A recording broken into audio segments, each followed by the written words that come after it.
How may I help?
Welcome. What do you need today?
I told you, I will say no more on this matter.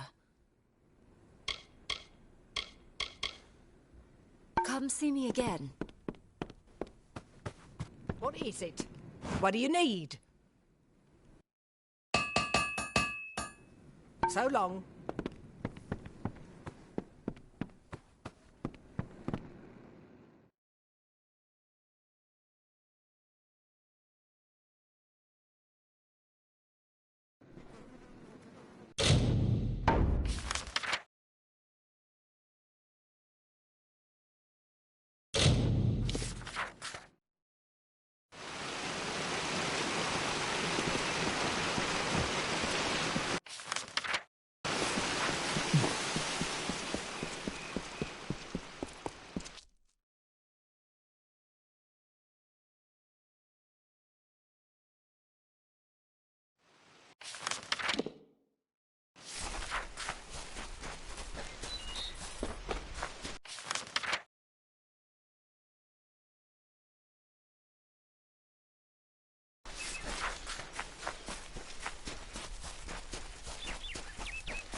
You've come.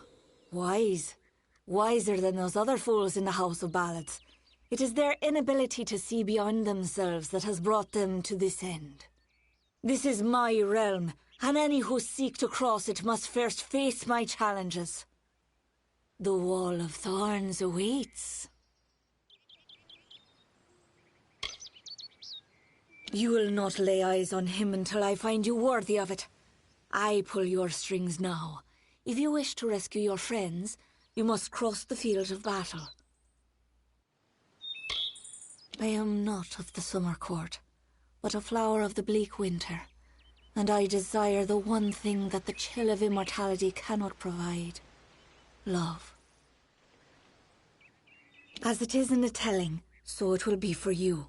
Only a true knight of the House of Ballads may pass beyond the wall, and every true knight needs armor. Tell me, beloved, are your tales worth a minstrel's breath, or are you just dust waiting to fall?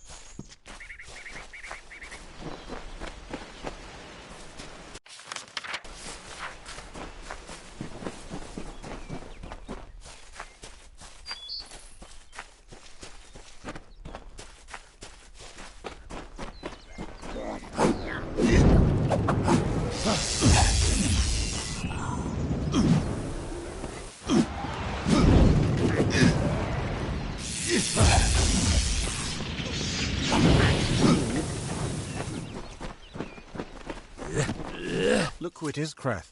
Hallam the White has sent his right hand to tear at Our Lady's good name. You are interrupting a duel for the ages. There can only be one Windermere champion, and it shall be me. Of course, Creth has never been one to concede gracefully. The pawns of Hallam only wish to harm our mistress, and they will feel the sting of our blades. Do not count yourself among them. That would be unwise. She is the only one who deserves our worship, the only one willing to stand against the telling and fight for her own ambition. She is glorious. It is I, but in truth I've discovered a greater calling, a purpose that will never fade. I fight for the maid now, and she whispers her love to me. Need our armor? Is this a jest? You will never impress the maid. She is only interested in true knights of the realm. Perhaps you can help us choose, Sigrel. Creth and I were just fighting over who should be the maid's true champion. Unless you believe yourself worthy of such an honor, then by all means challenge one of us to a duel. The prize, your sought-after armor. What? Where's the court? How have I come to be here? Why does it feel as though I've just woken from a waking dream? You mentioned something about armor. Please take these robes if you must. You have chosen. The maid can only have one champion. The maid's hand has turned me to the light of truth. What did it show me? It showed me that the House of Ballads is in ruins. Escape while you have the chance. Her Majesty will no longer be overlooked. Try as you might to vanquish the Emerald Lady, you will not succeed. She is everlasting. Yes, you know me. But I stand for my lady now. The Maid of Windermere is everything. Goodbye.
She took the cloak of Ammon's meek and crept through summer's end to break the seal of magic's veil. Auror's love she'd pretend. Seduced by Belmaid's false love, Sir Auror let her through. Then Belmaid did cloak herself when castle she did view.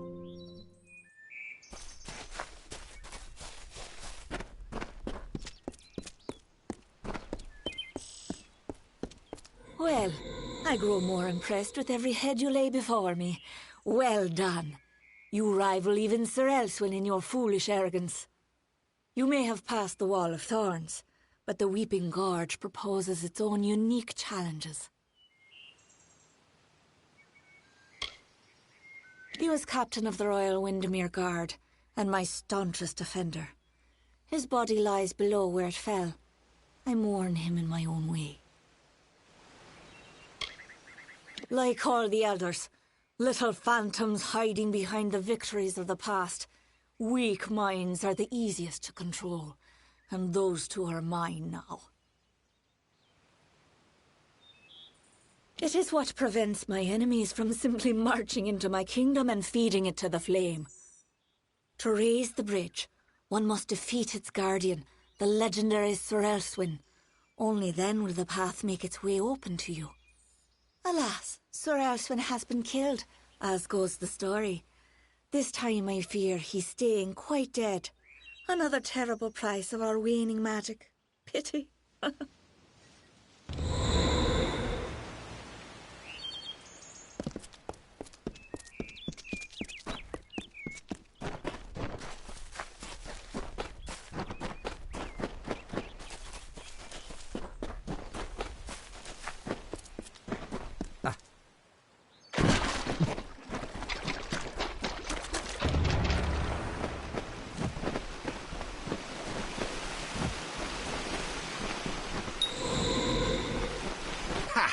I have you right where I... Wait, what's the meaning of this? Who are you and where is my opponent? Oh, I see what happened. Blast. Perhaps next time.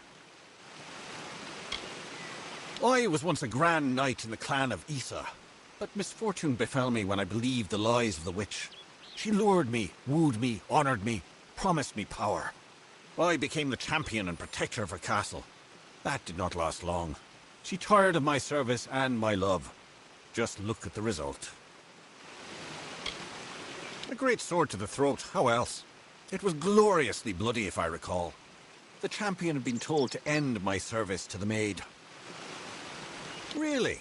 I don't think so, Dustling.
Enough, mortal.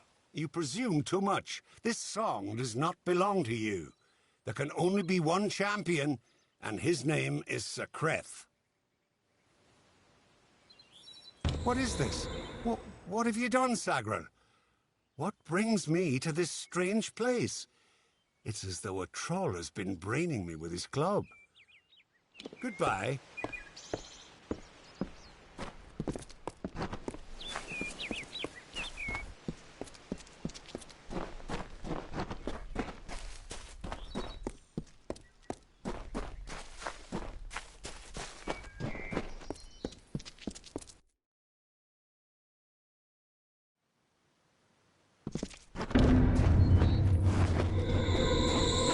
You are brave. No mortal has ever set foot in my domain. Isn't it wondrous? I've spent centuries whispering my wishes to the earth, the trees. The crystal has made it so. Never before has there been one worthy of sharing it with me. Do you fancy yourself a ruler? Join me and my enchanted beasts in this, the autumn of my kind.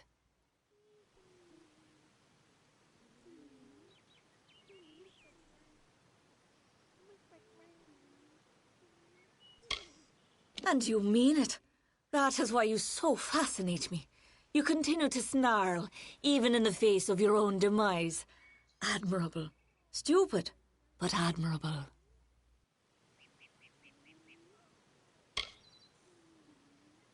Hallam has seen it, and I dream of little else. The tale of the Fae enters its final telling. All the old songs will perish with their heroes, and a new era will begin. And while the end is near, it has yet to be written. You are the harbinger of change our people have long feared, and with you lies our legacy. Whatever I desire, it makes possible. I wanted to change the ballads, and I have done it. I wanted Wenson, and he is mine. The Prismeer makes it so. Those who seek to be my subjects, to serve me in every way. The wild fae you see before you are under an enchantment. This keeps them docile. You are safe here so long as you do not anger my friends. They will pay you no mind. But some advice. Keep your weapons sheathed. Wenson waits for you in my castle, but only a fool would simply invite you in. And I am no fool. I have been part of this story for too long. This village is my legacy, how the world will remember me when all the courts have fallen. Below, my army prepares to wipe clean the songs of yore. You could lie beside me in the waning days, but if rescuing Wenson is what fate has written for you, then you will find him, and you will find me.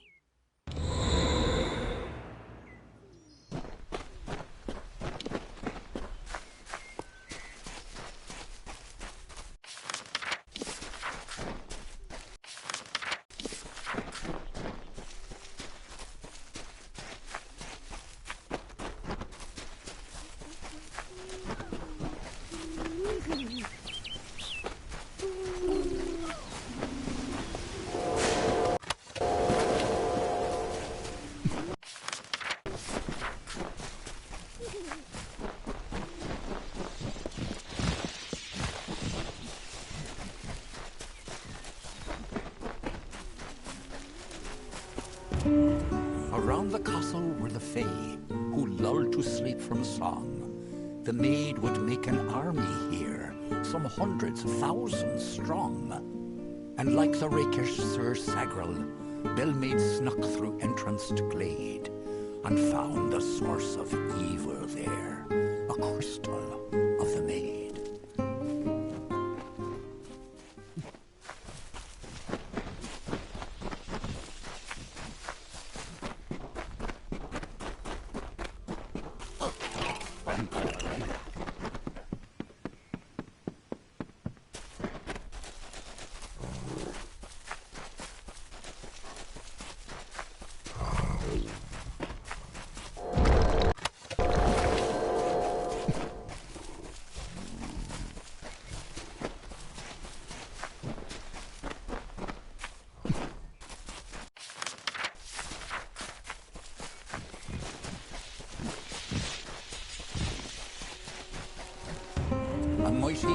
hammer she took in hand, and, singing like the lark, she ended the enchanting haze that deepened in the dark.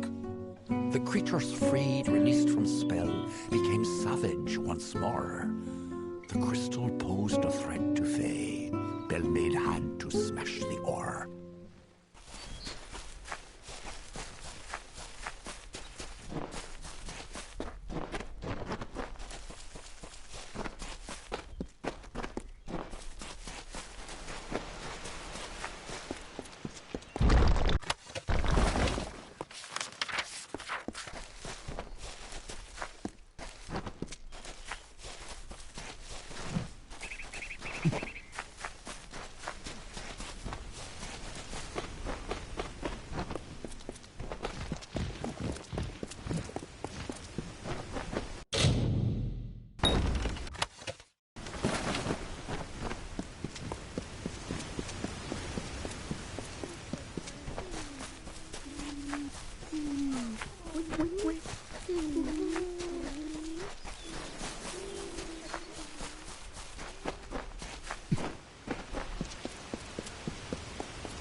Welcome.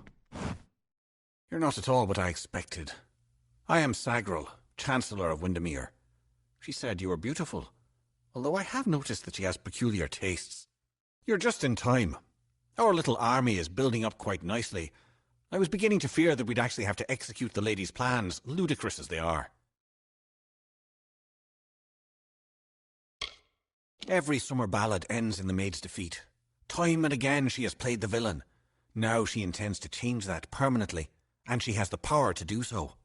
This army is not a new device, not at all. It is all part of the great ballad Cursed Kingdom, in which fair Queen Bellmaid reduces the maid's army to a scattered mob. It is the source of her power and of her madness. Normally she's not so terrible to be around, if you don't mind plotting and treachery, that is. Please, it is just Sagril. I am no knight. I only recently came of age. The maid seized me just as I was leaving my hollow, as though she had been waiting. The great cycle has left me vacant, but I am no friend of the Maid of Windermere. Though the winter ballads name her a hero, her favourite role is the heartless tyrant.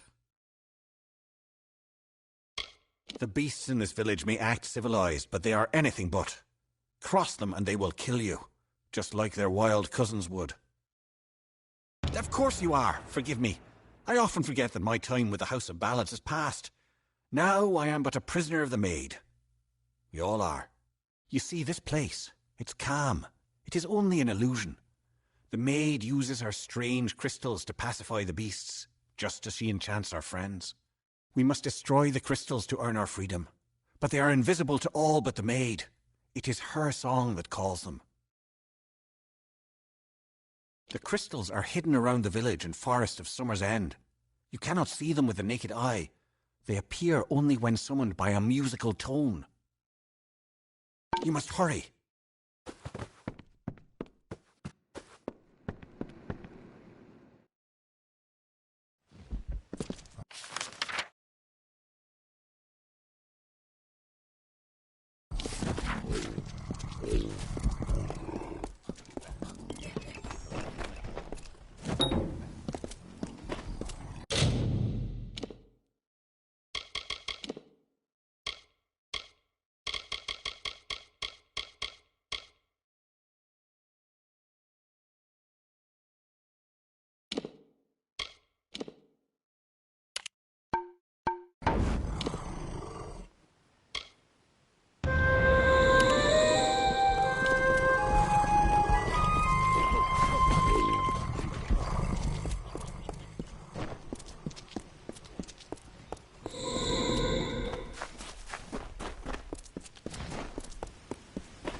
The maid was thwarted once again, this time by Bellmaid's might, a house of ballads heroine, who brought to darkness light. She may be queen of Wenson's throne, but learn you well this tale. A woman's strength lies not in men, but where men often fail.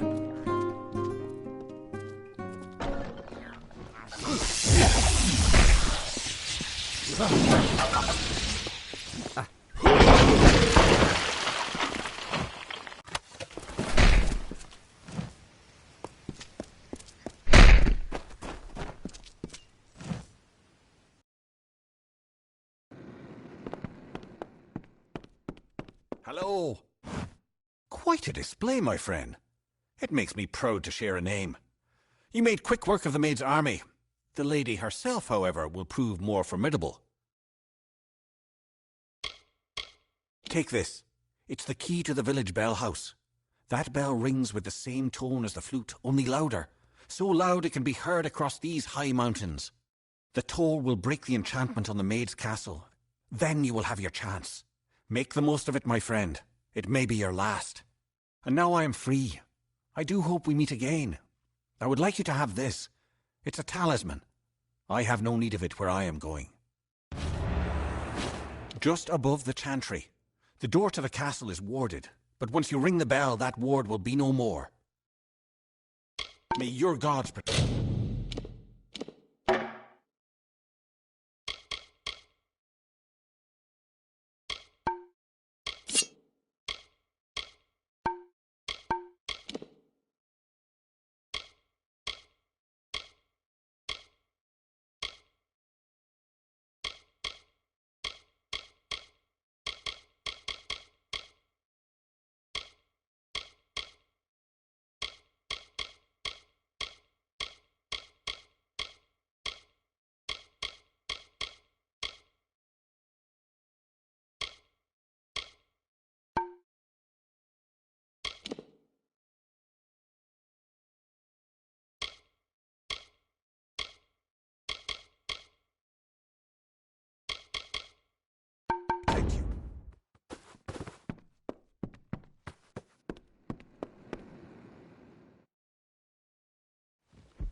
Welcome to my home, beloved. I hope it suits your fancy, for you will never leave it. I loathe this rock. Its chilled corridors and dripping ceilings, its whispering haunts of a past long dead. I no more wish to be the queen of this castle as I do to return to it again and again. I will escape its legacy. That is a promise. The fates of Creth and Aermer are on your head, my love. Those good knights were victims of this decaying pattern, sacrifices to the House of Ballads. As for the others, they will fulfill their roles shortly. Each has been saved, freed from their well-worn paths. They walk a new road now. My road. Wenson is here, along with his court of enchantments. The great halls and corridors echo with their voices, of the ancient stories told and forgotten. It is time to begin anew, for we write the final chapter of the House of Ballads. Only when the memory of ancient glories has faded, can new glory be forged. Everything you see, the castle and all that resides in it, could be yours. That includes my love. Consider it.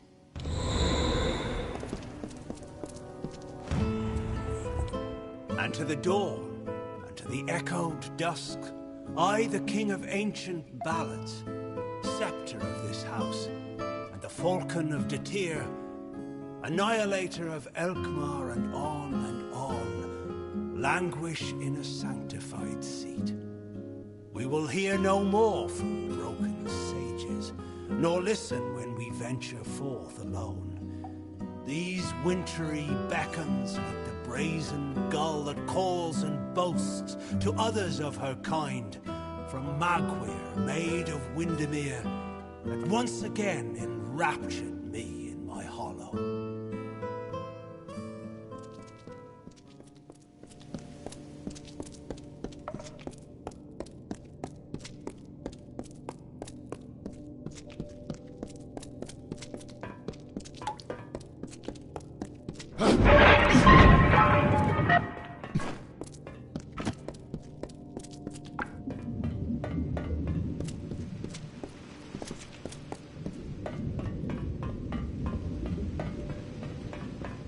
Sagril, you've come at last. It's time to cross swords with one worthy of your talents. You have caused the maid much grief, and that saddens me. Luckily, your death will provide her much pleasure. I remember when she came, appearing before my eyes in a light like dawn. What have I done? I don't know what became of the others, of Aermer and Creth. To think that all of my grand companions have fallen prey to that witch. Is there anything left of it after this travesty? I do not know. Whatever remains is not what came before. It is, dare I say, new. A vile thing she is, even lower than I had dreamed. To distort the telling in so reckless a manner, it is unnatural.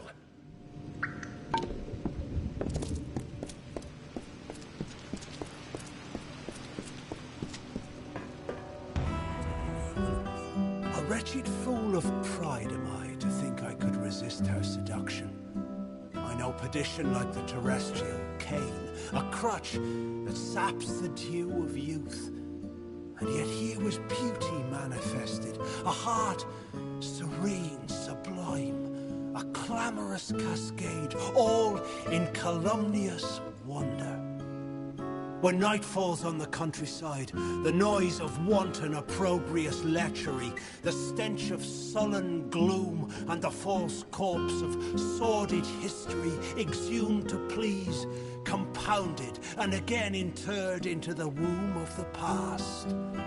Then am I lost.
Corrupted and stolen freedom hands. She loves her slave, a skeletal mind of sleep, a deathly pagan of submission that trembles near her touch. From ecstasy so base she laughs. She is all. I adore her. I love her without repudiation, malcontent, denial, or falsehood, at times beneath a veil of lusty happenstance, to prove there is no more of Belmaid, my old love. There is only Magweir, only Belmaid. At last you've come. The maid has made her sick fantasy a reality. Everything she was has been warped by the Prismere crystal she holds so dear. It is difficult to tell if she controls it, or if it controls her. We must escape this place. The telling has failed us, Sagaril. Nothing is certain. I've been captured by the maid many times in the telling, and I've always escaped. This time, however, I'm afraid the outcome may prove different. Enchanted, all of them. All to write her twisted tale of dominance. This isn't about breaking the shackles of the past. It's about power, nothing more. If we must. But I fear I have no role in this song now. We are far beyond what is familiar. The maid will be in the courtyard, where our ballad finds its end. Come, I will show you. Perhaps then I will find the courage that is required. They're around here somewhere.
Look at this, Olaine.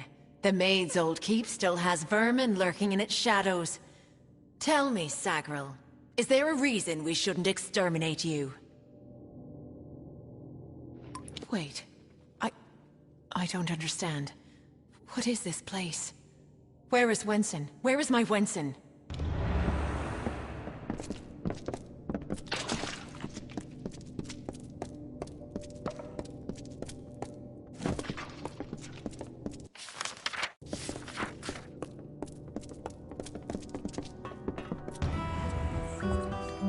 Sacred vows of the rising sun. The eternal flood of a love lies near, a streamlet of satisfied honeyed truth.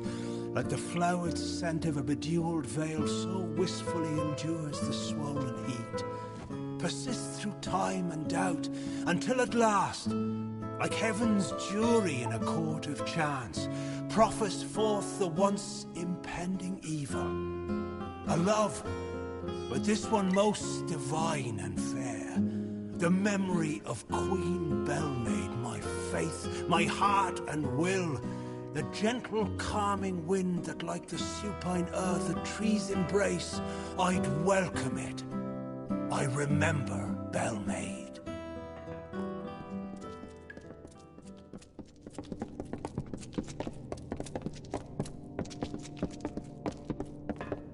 The maid is near.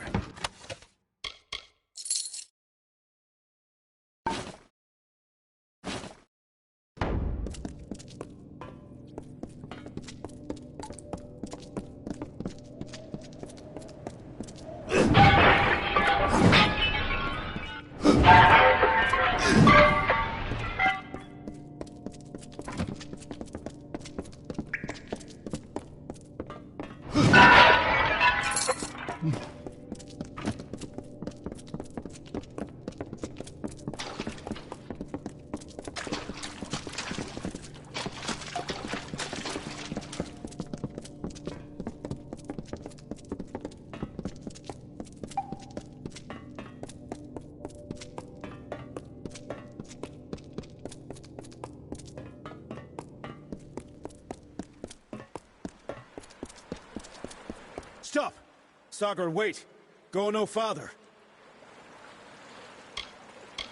The crystal is how she crept into the heads of the others. How she turned the Court of Enchantments against us. I can't do this. I can't. You must understand. Every time I have faced the Maid of Windermere, we've both dangled by the strings of fate. Puppets in the telling. Now she is free of those bonds. I would not even know how to face her. Before, my victory was assured. I have never known failure. This story is yours now, my friend. Take the King's token. You are the only one left worthy of possessing it. It was you she wanted all along. I believe in you.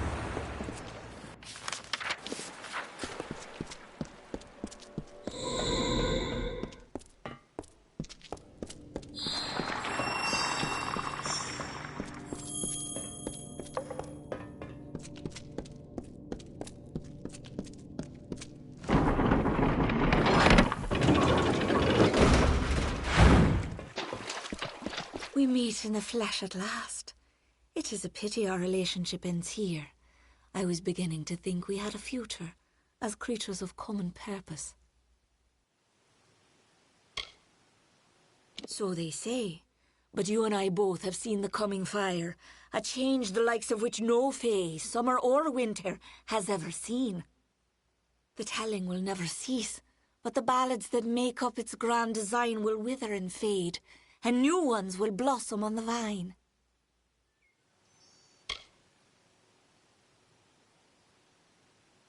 All you have witnessed was for me alone.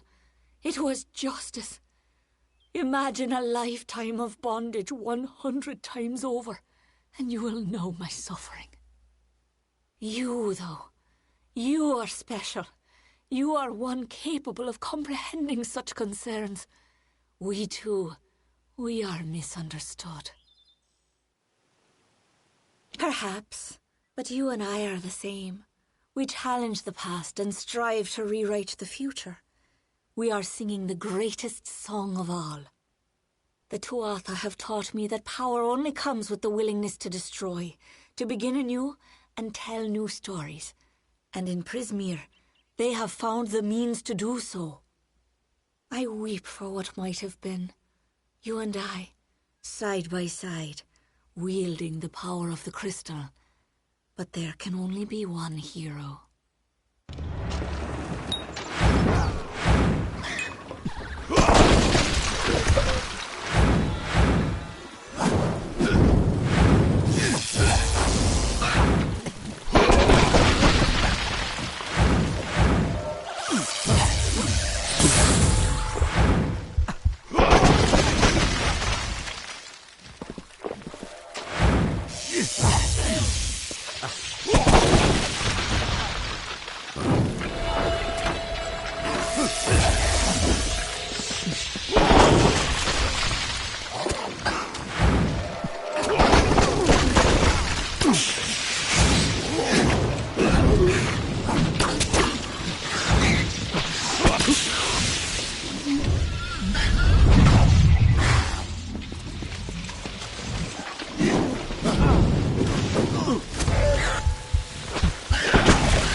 Don't do this.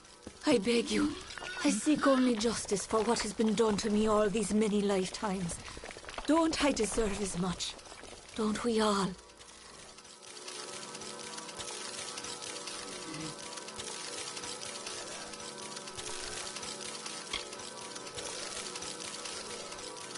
It is the kiss of death.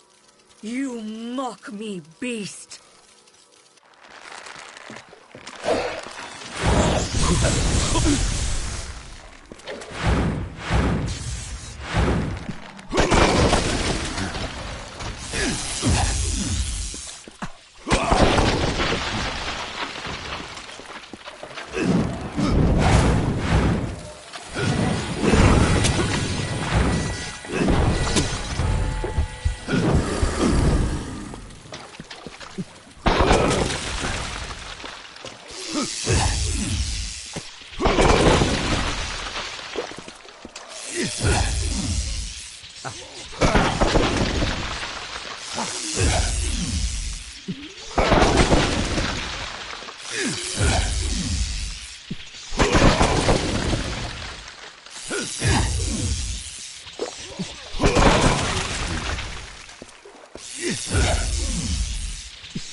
Course of nature ensues. Yet I'll not harm her, nor preclude justice. A single parting gift of love I give to this misguided maid of Windermere. She will not suffer as I suffered, no.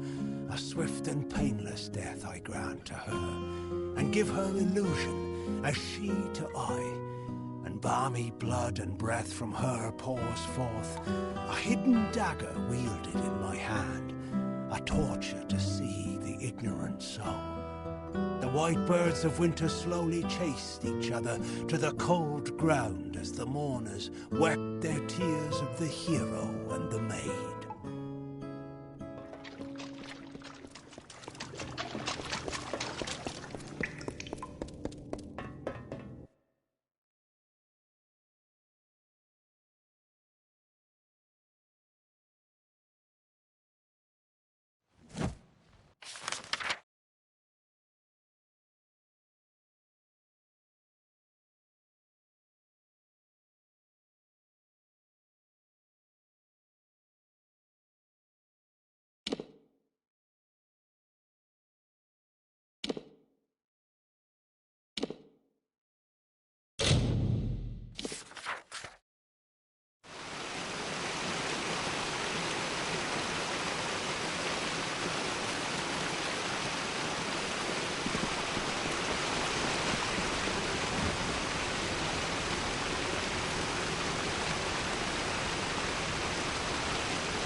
You've saved us.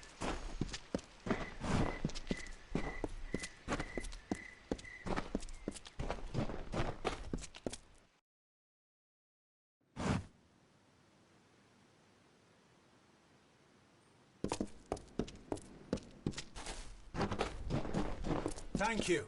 You've done it.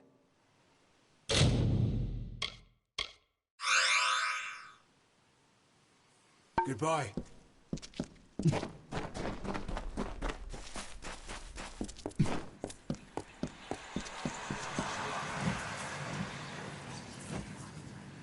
What tales are there to tell? Sing your song.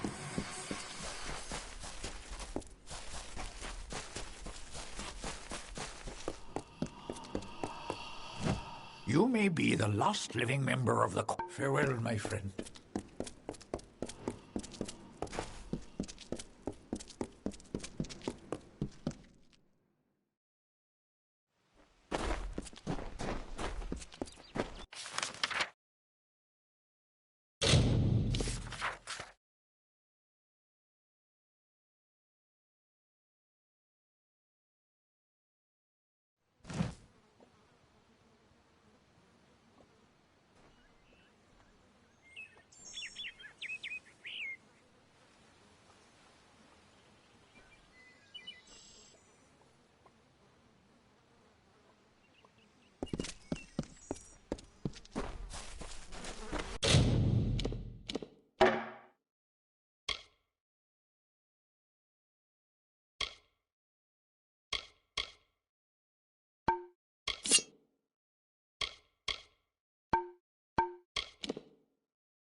Hello. What do you need today?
Goodbye. Yes? What do you need? I'll be... Need something?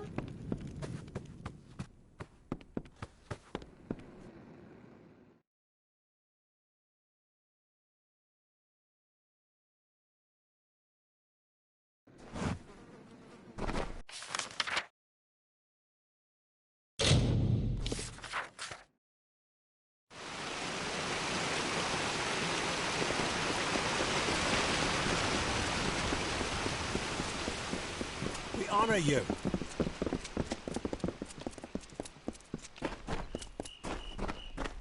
You have returned, victorious. I know that you had a chance to change our telling, to break the Maid and the House of Ballads from their natural course. Yet, you did not.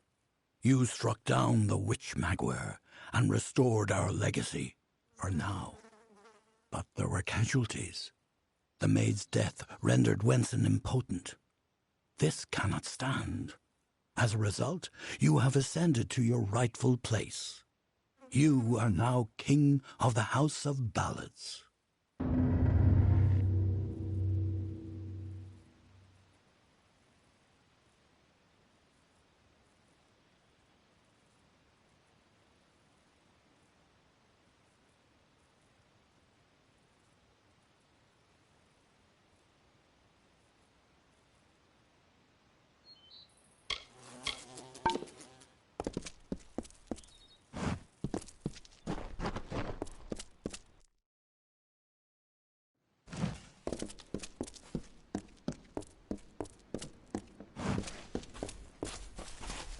Greetings, my highness. Let me be the first to swear to you my sword, my loyalty, and all the seasons of my telling. You came for us when no one else could, and you saved me. For that, I will forever lift you up in song.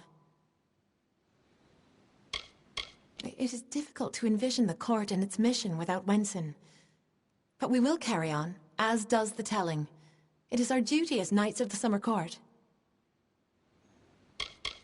The fear in him surprised us all. It was not a characteristic of past kings and not becoming of a leader. Still, he was a kind creature, but flawed, even mortal. The tradition of the Cure Seeker will continue through and through the next maiden to take my seat. She will learn this new telling as I have learned the old one.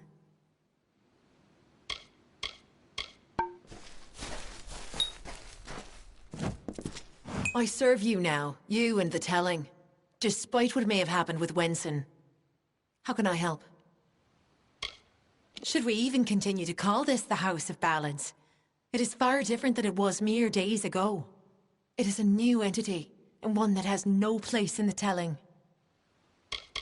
I will him in my way, but it is the telling that worries me most. It is what binds us. And when it begins to unravel, so does any order that we frail people rely upon. What she did to me and the others was unheard of for our kind, and for that she should be reviled. But still, I cannot help but have pity for that poor creature.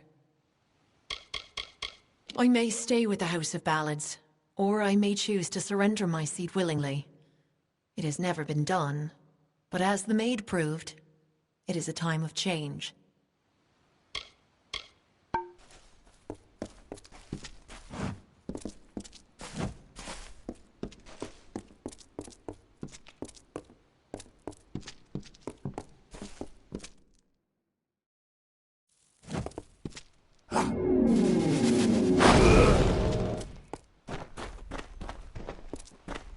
What is it, my liege?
Greetings to you, traveler.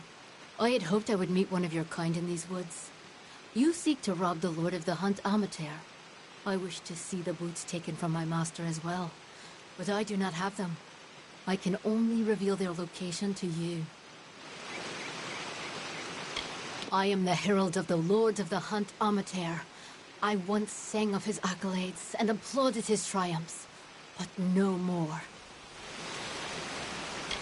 These were the darkest woods, the oldest and purest.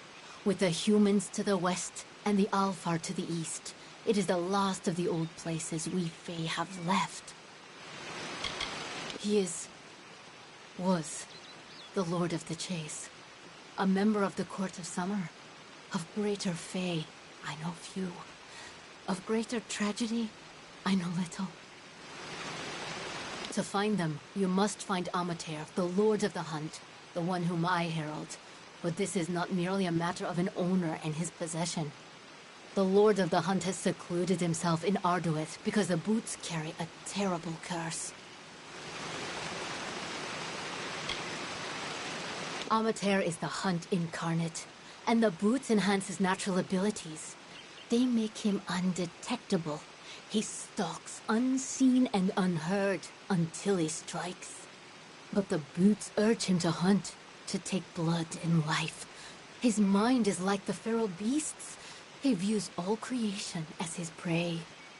And so he locked himself in Arduith to protect all from his madness. Entering Arduith, and he will hunt you as well.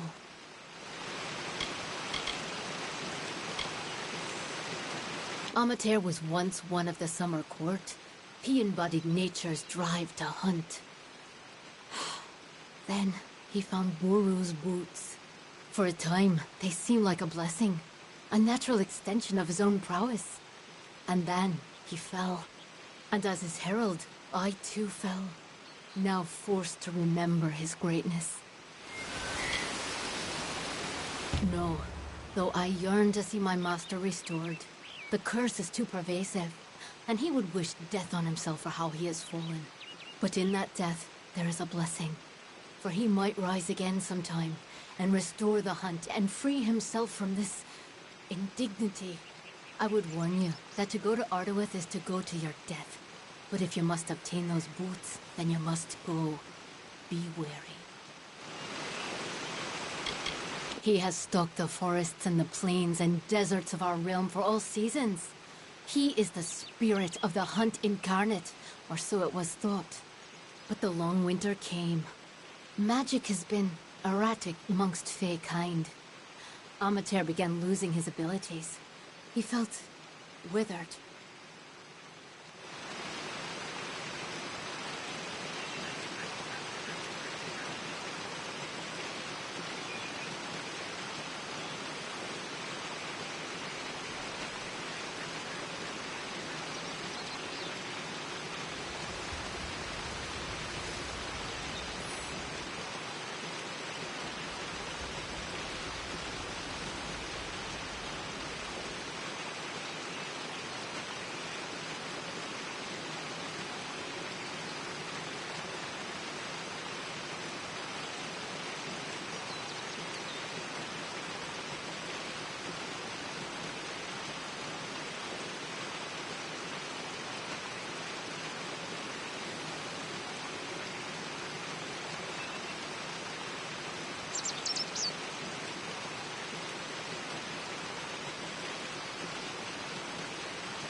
My master saw what he was becoming because of the boots. And with one lucid thought, he sealed himself in Arduith. There, he might not bring others to harm.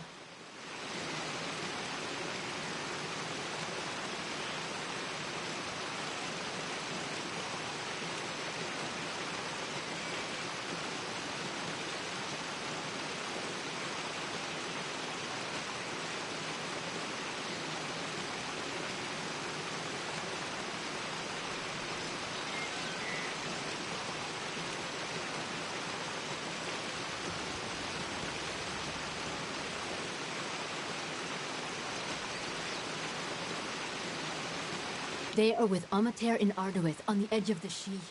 The Hollow serves as a prison for Amater, but it is also his killing field. Even if you guard yourself, it may become your tomb. Go, now!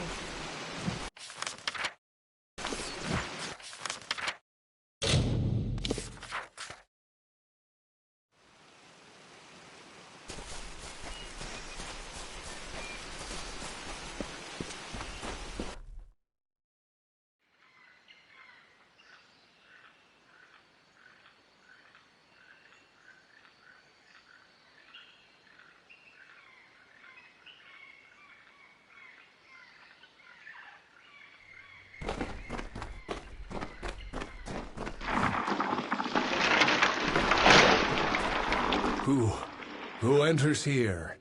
This is a sealed place, interloper, and you must leave before I spill your blood. It is too late. The hunger grows and roars within me. I must hunt. I will hunt you, mortal, until you can run no more.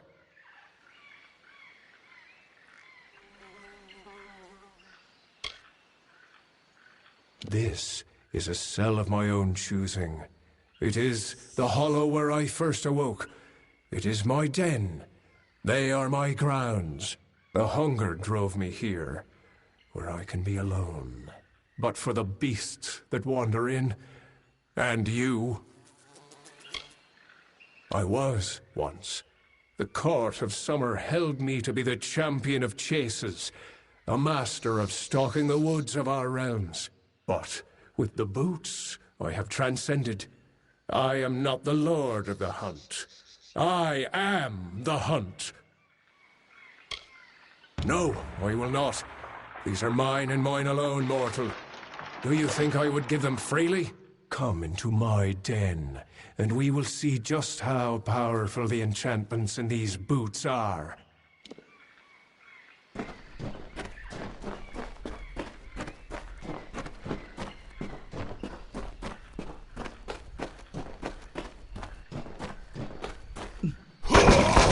Are you enjoying the hunt yet?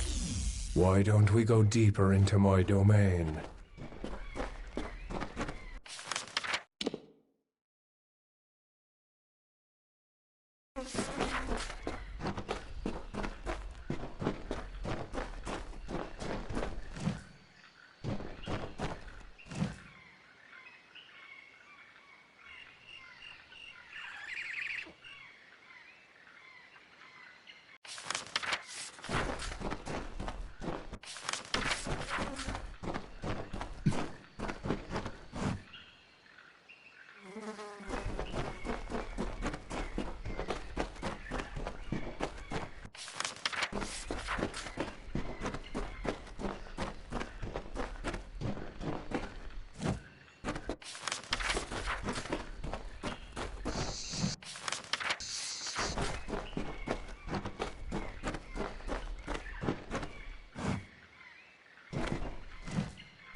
What is this? You return. If you wish to recover the boots, go. Now!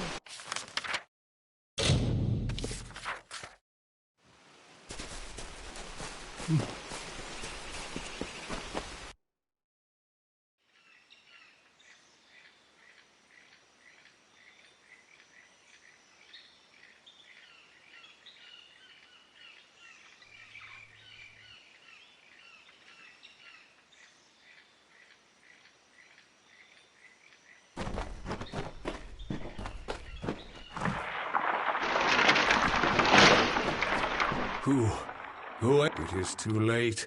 The hunger grows and roars within me. I must hunt. They are a blessing and they demand... Now...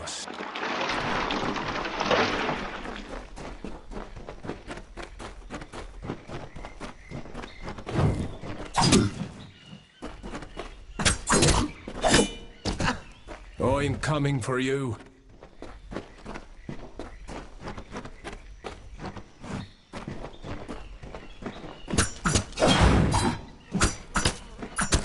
Are you enjoying the hunt yet? Why don't we go deeper into my domain?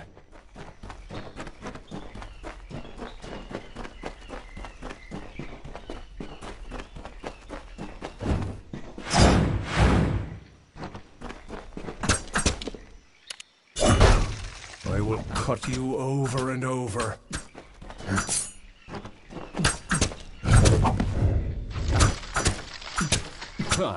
You're quicker than you look.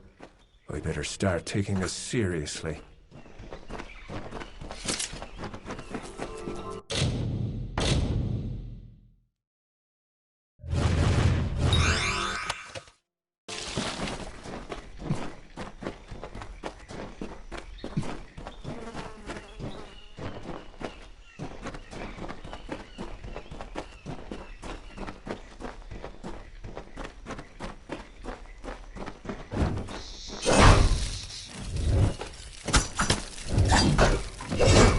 I will cut you over and over.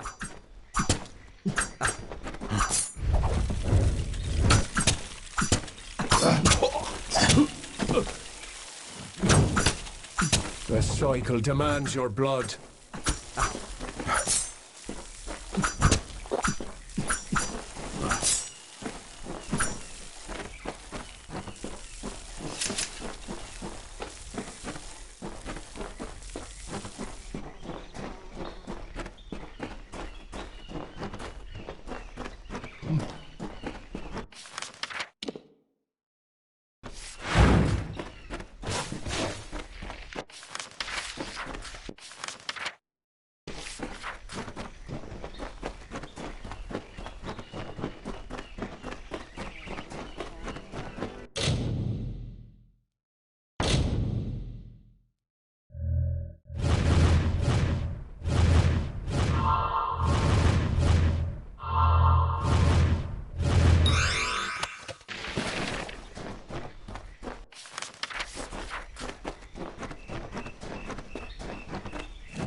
I will end this.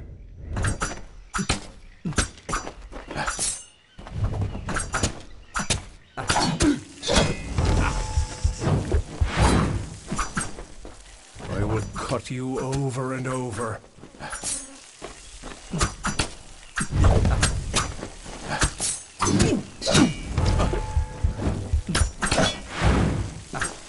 I will end this.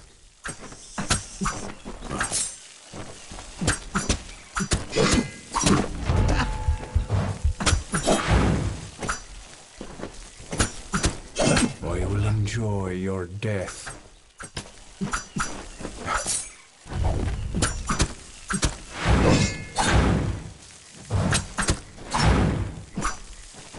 I will flay you, skin from flesh from bone.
Welcome to Star Camp. The Boots do not seem to have weathered the separation from their master well. Still, they are in hand as ordered. The Hierophant is pleased to have a thief like you in their service. It brings us power. There is a new task, but this one comes from me. Grim Onwig has not returned from a mission of his. I fear that he may have been captured.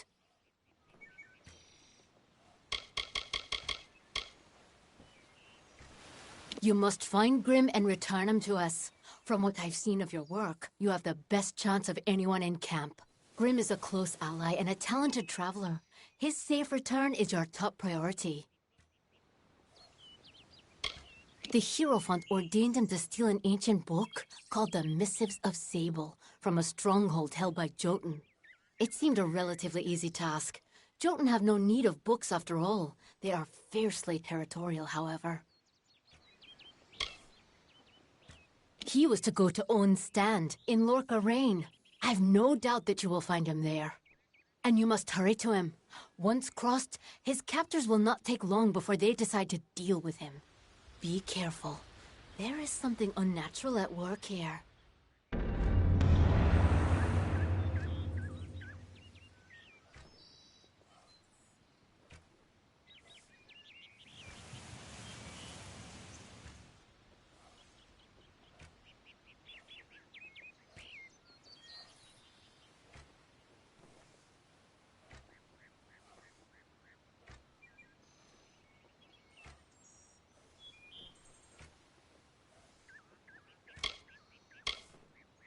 May the wind be at your back.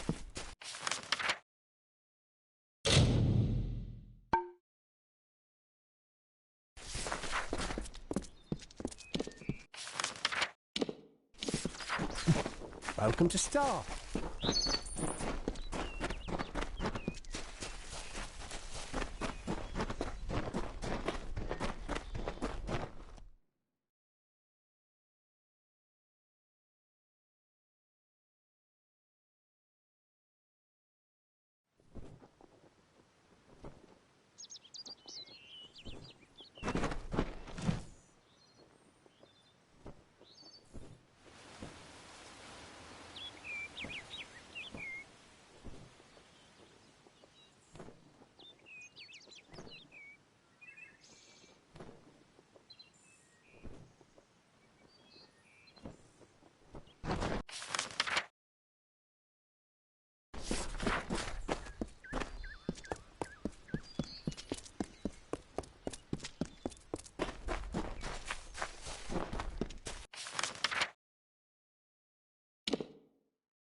You don't just walk with your damned eyes shut. No. Found your way to Castell and Delfric, I see. Shall we begin? Or should we stand around until my hair grows grey? That's you. Show me what you can do, and you'll make pledge shields soon enough. The ruins are full of boggarts and sprites. Thieves too, sometimes. We'll get to the bottom of this trouble soon enough.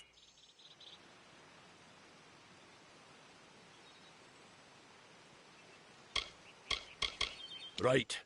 Now listen up. The job today is to find out who, or what, has been attacking caravans along this road. Our hunt starts from here to the fork in the road. Fan out and move quickly.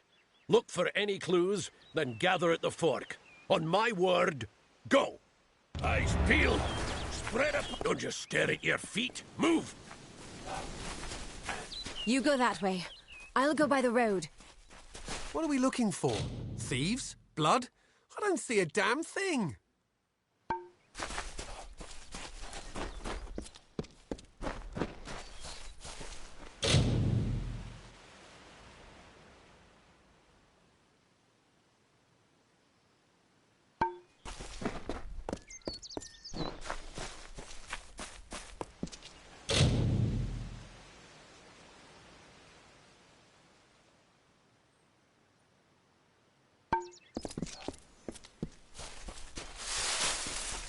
What was that? Where's Curran? Oh, Mitharu!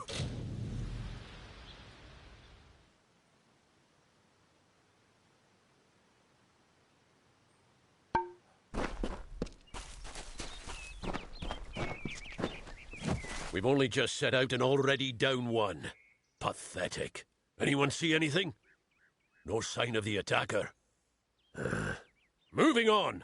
Turn east and across the stream. Up to the steps of the old ruins. Go! Hireling Crand is dead. Whatever, whoever it was, got him. Let him lie for now. I want the rest of you to be prepared. Weapons out, eyes sharp. We get some action today, maybe more than you bargained for. Look sharp!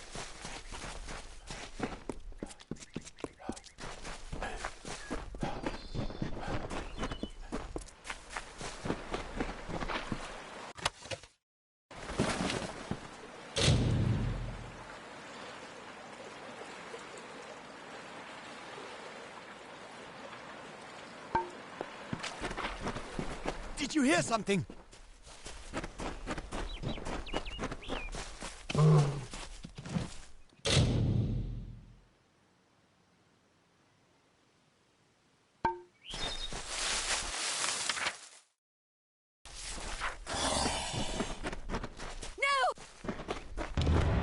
It's going to get me!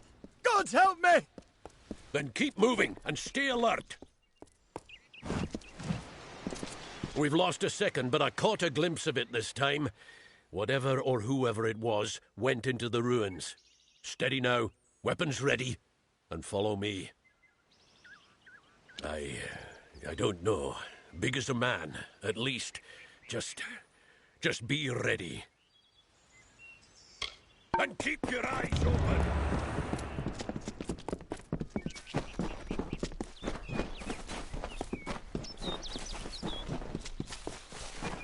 Watch out! Not now.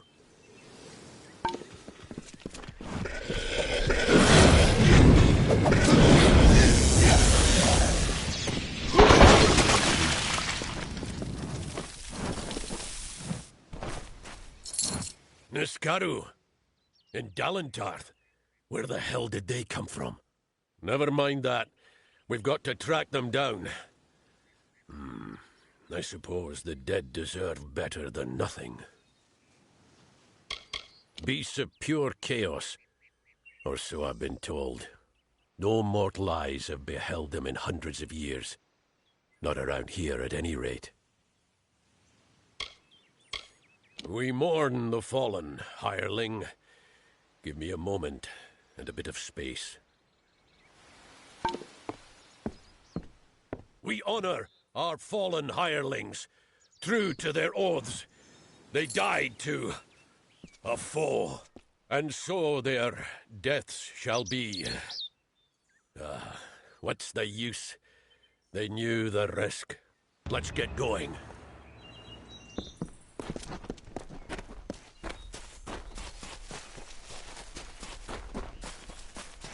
Through here.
See?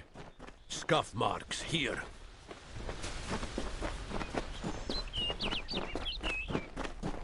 Yes, it's this way.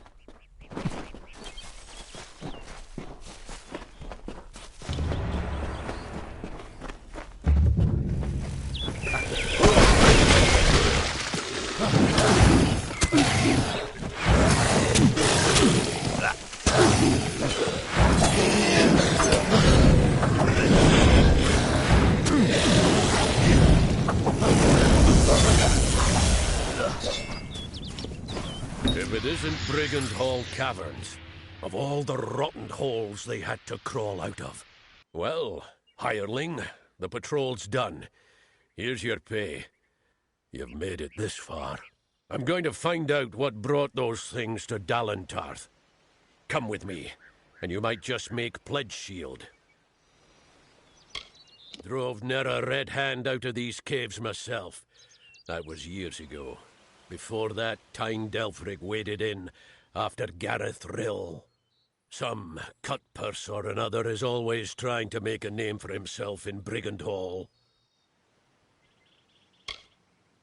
Come through this hole, and I'll see you earn Pledge Shield rank. You shall be sworn to war, one of the Order. Precious few boast that honor. Now that's what I like to hear. We'll make a war sworn of you yet. Now, by even folk, we're good.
Now, stay close, and do as I say.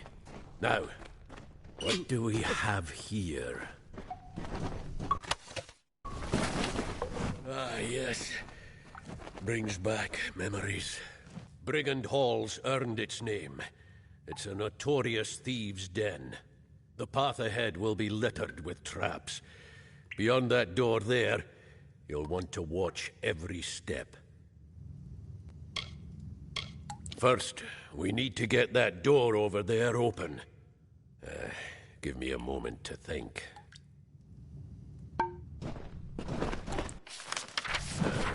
What was the trick to this door?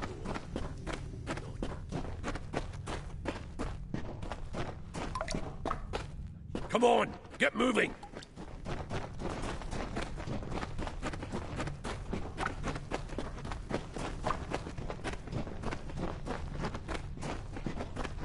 Take care. This is where the traps are thickest.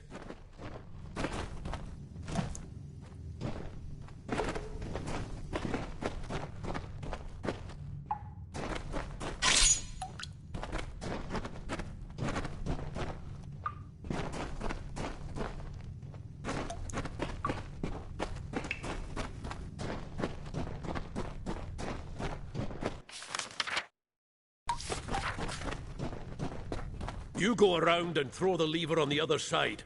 And mind the traps.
See the bodies up ahead?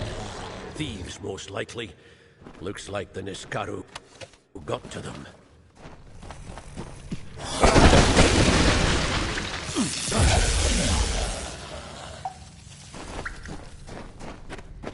This place has always lured thieves.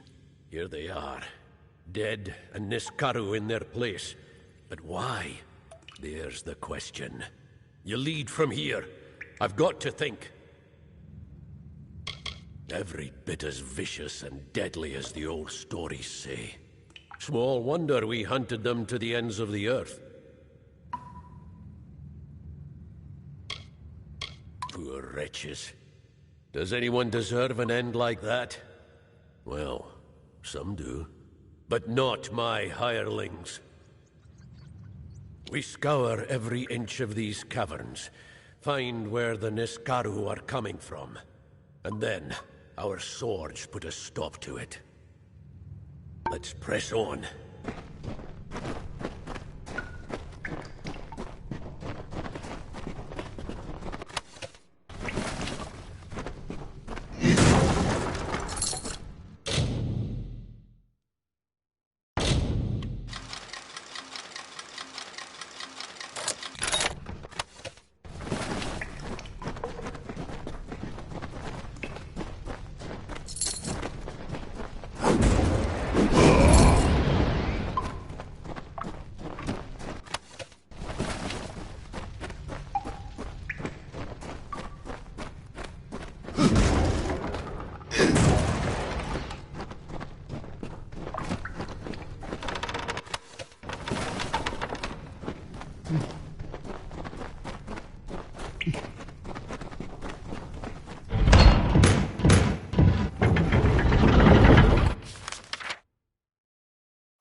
Make a fine pledge shield when all is said and done.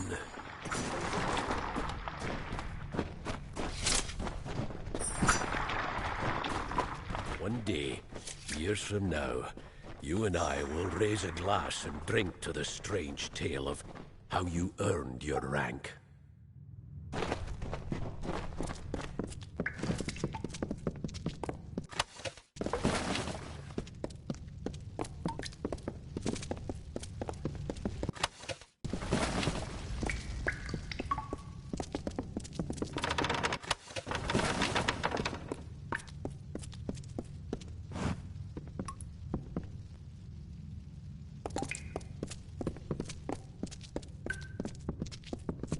What's this?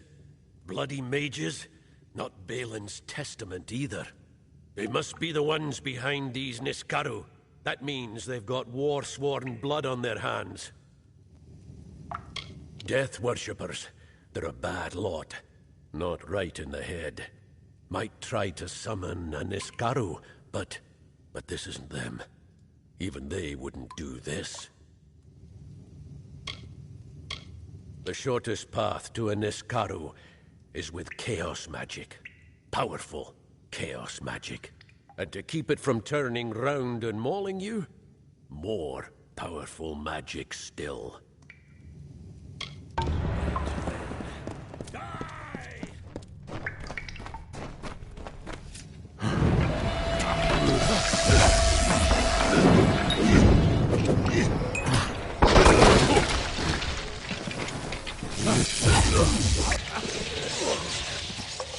No! The barriers!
cried to Logris by the winds of the black depths, come forth!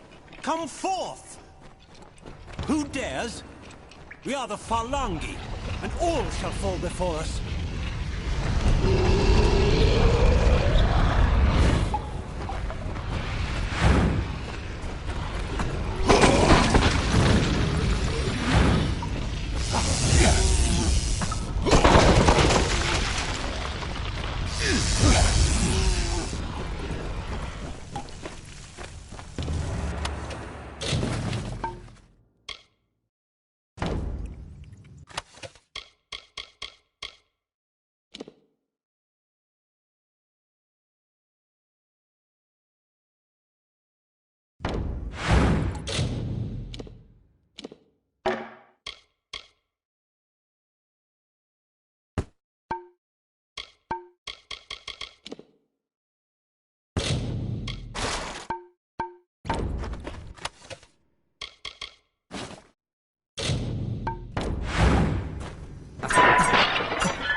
Come in.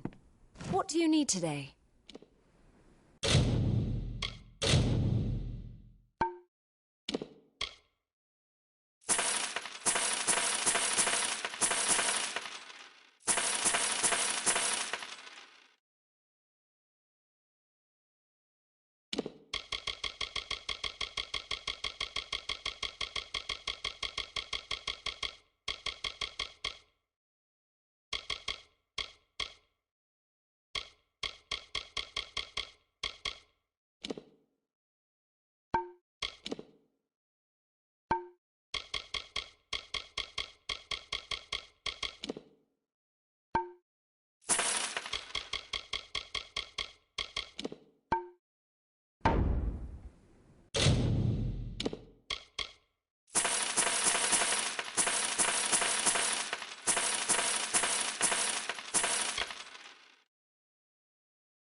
Come see me again.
Really, there's no need to stand around and gape. Dead? Each and every one? Well, you certainly rose above the call of service. You've earned your pay, and then some. Good then.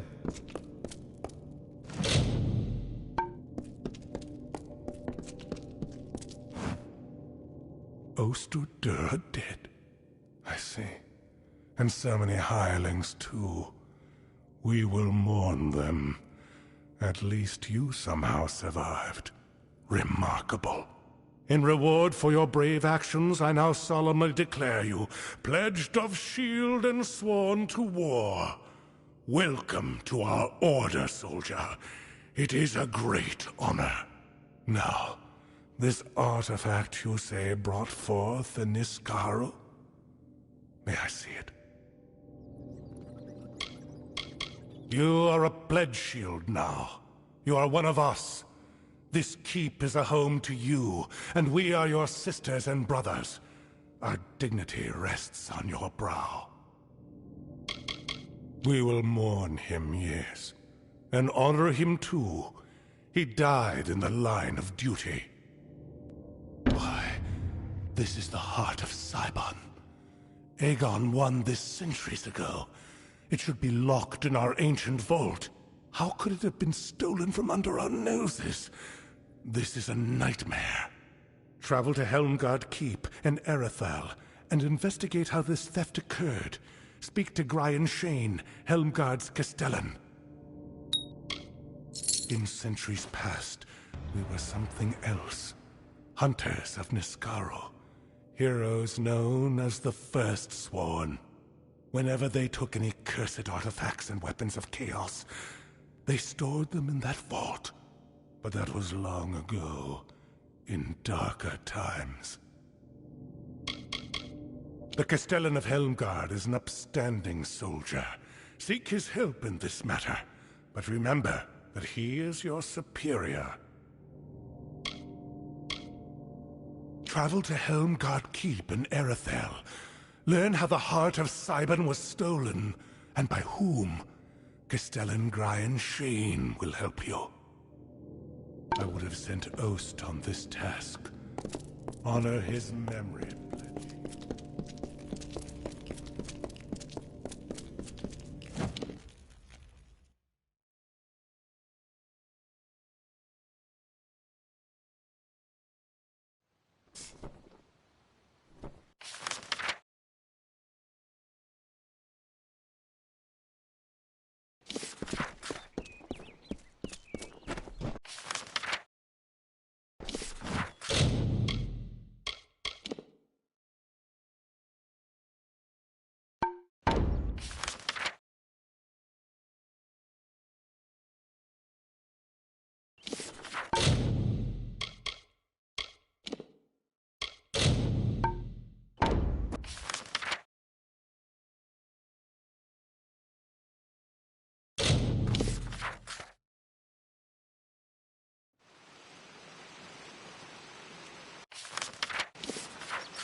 Tell me, stranger, have you seen a young man lost in these ruins? Maybe with two lovebirds who can't take their eyes off each other. I will not settle for the fate of common living. There is treasure in these ruins. I will find it and retire to the life of comfort I deserve.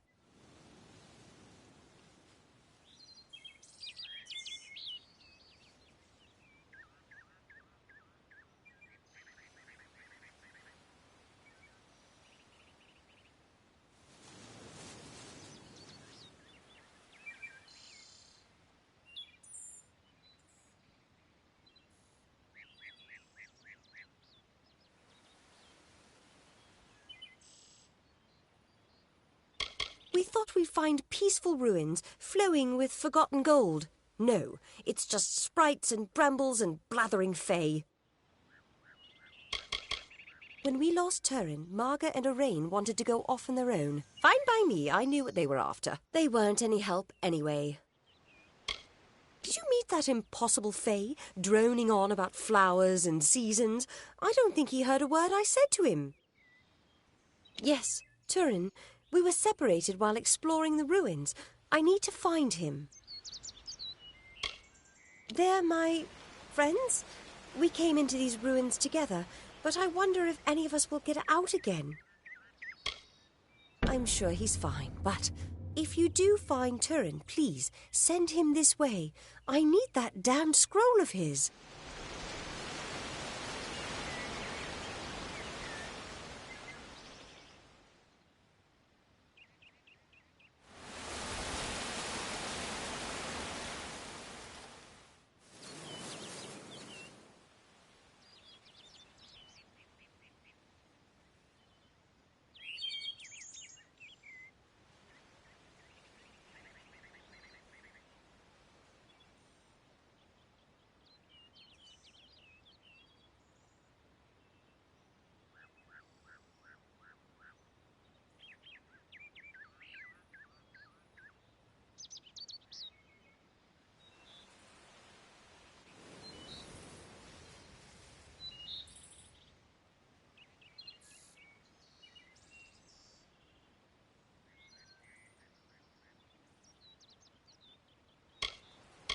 It's nothing.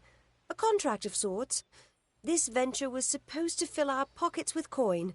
Now I'd count us wealthy if we all make it out alive. One moment he was beside us, and the next he was gone. It's just like him, the big oaf. I should have known not to bring him along.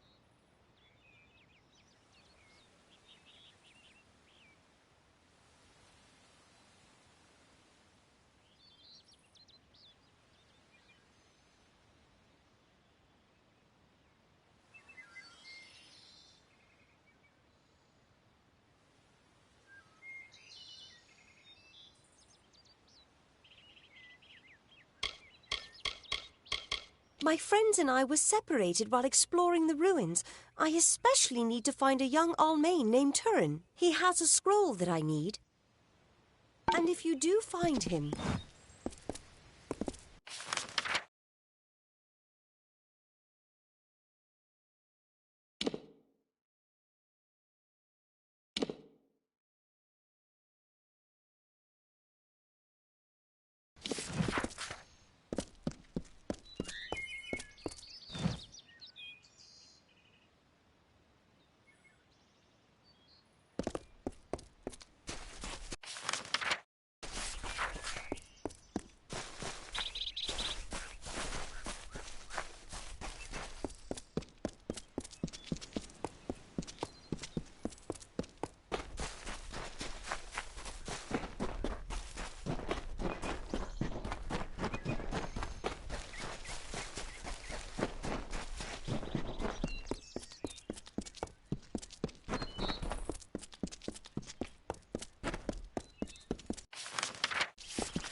She sought to bring the light of truth, to save a village plagued, to find a cure for them, her quest, the Maid of Windermere, her test.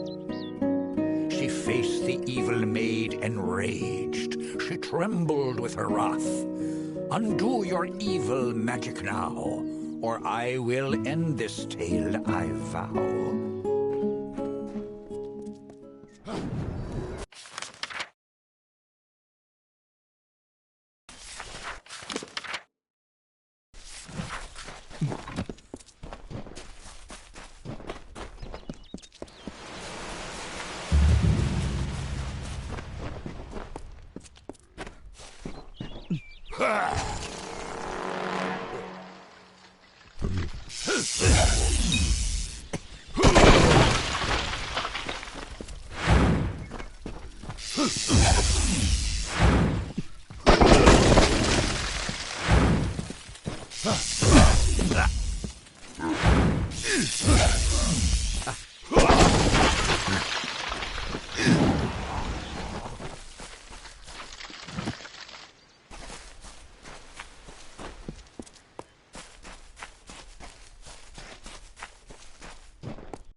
The season is upon us. The time of the flowering is come. Yet I fear there'll be no ceremony, no flowering, no joy.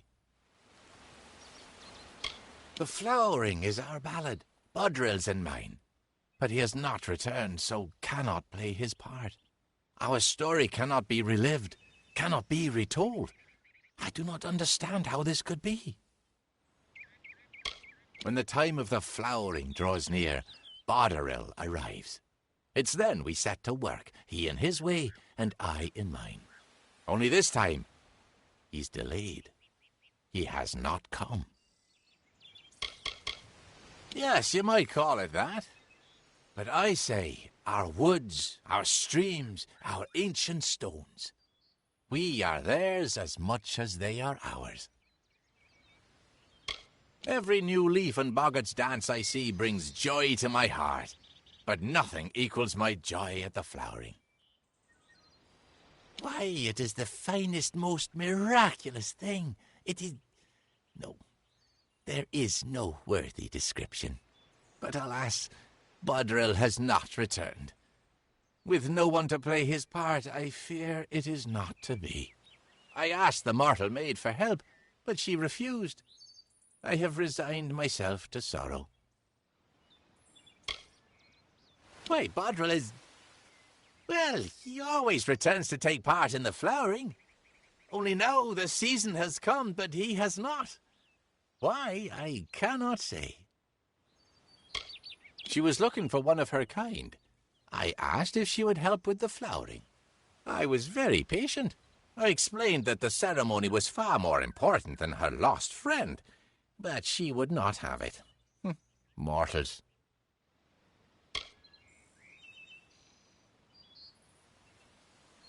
Then I rejoice.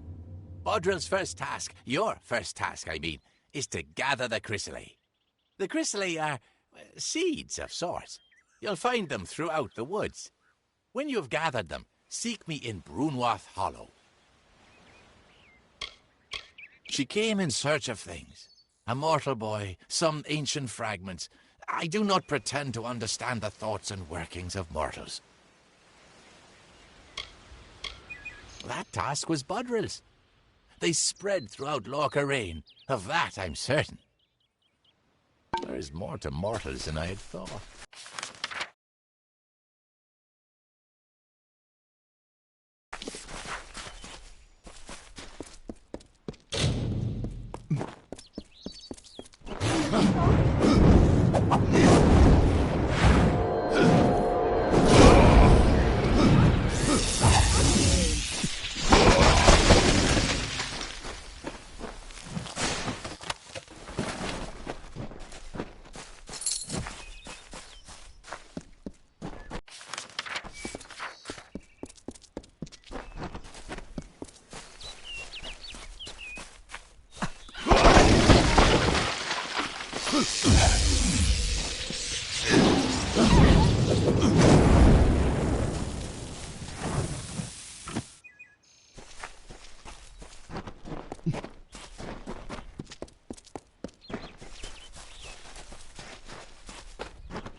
Open the cage, please! Please! You have to open the cage! The Jotun filled up on that antelope. But I don't like the way the big one was looking at me. The large one kept biting into the antelope and then grinning at me. I'll never want to see another Jotun for as long as I live. Jeddah went on about all the treasure we would find here. All I've seen are Jotun in trouble. I've been roaming the world since I was a child. Settling down just isn't my fate. A beautiful girl and great fun to be around. At first. Then she starts talking marriage and children. I'm not ready for that. I was trying to find my way out of this forest when I stumbled into these Jotun. They grabbed me and locked me up. Out of one cage and into another, know what I mean? Please, let me out of here. Sweet girl, but wants a little more dedication than I'm ready for. I needed to get away. She'd go on about these stories her grandmother used to tell her, about creatures turning people into animals. She believed them, so there was my way out. I didn't reckon on getting captured by Jotun, though. Thanks for the poker. I owe you one. If you see a girl named Marga Samek, do not tell her you saw me. Or just tell her I was an antelope. Huh? She'll understand. Thanks again!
Believe it. Something's happened, hasn't it? I can tell from your face. Did you find Orain?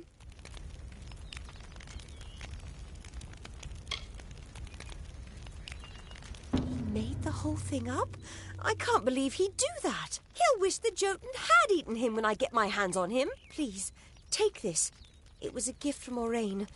I won't need it anymore. I wish we'd never listened to Jeddah. No treasure's worth this. I miss my family. I just want to go home. Why did I follow Orain to this cursed forest?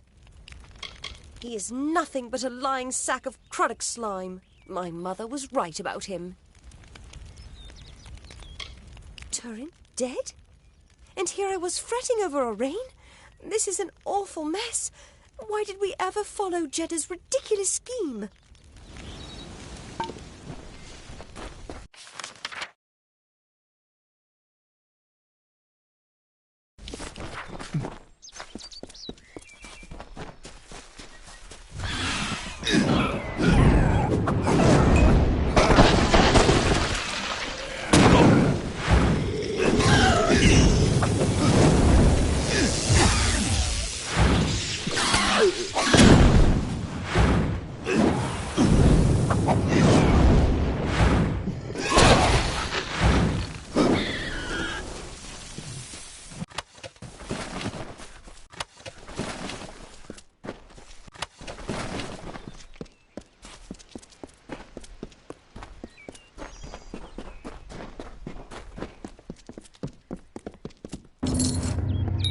I can't believe Turin's dead. But I can't dwell on that now. Thank you for returning this scroll to me. You have no idea how important it is. Please, I can't. I need to think clearly. I have things I need to do in this forest. Afterwards, later, I'll sort it all out.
chrysalid.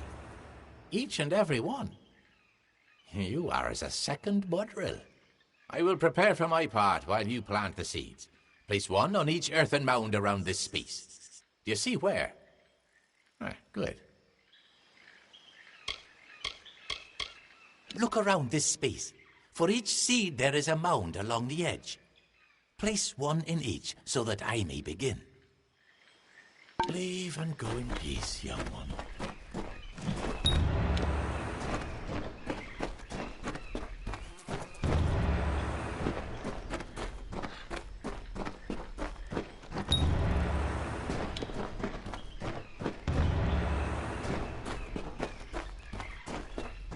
Now, stand on the platform so that we can begin.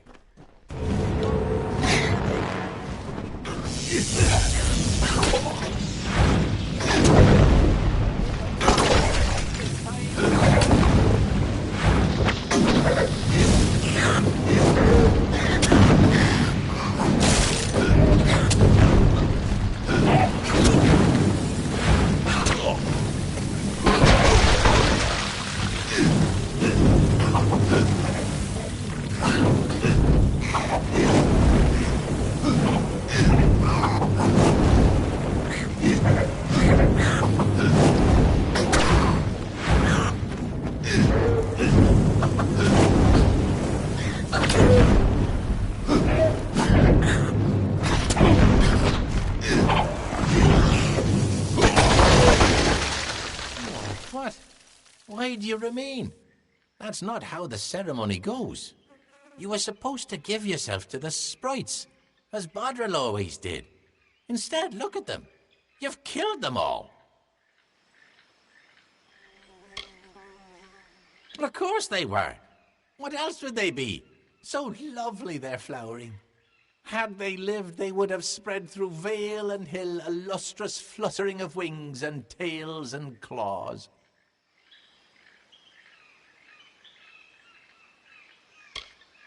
Indeed, as you attacked them. That was never Bodril's part. My precious flowers are dead, but they have blossomed all the same. Your part can still be played by other means.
It's... Dove, it's you! Good on Cruel Geraint to send you.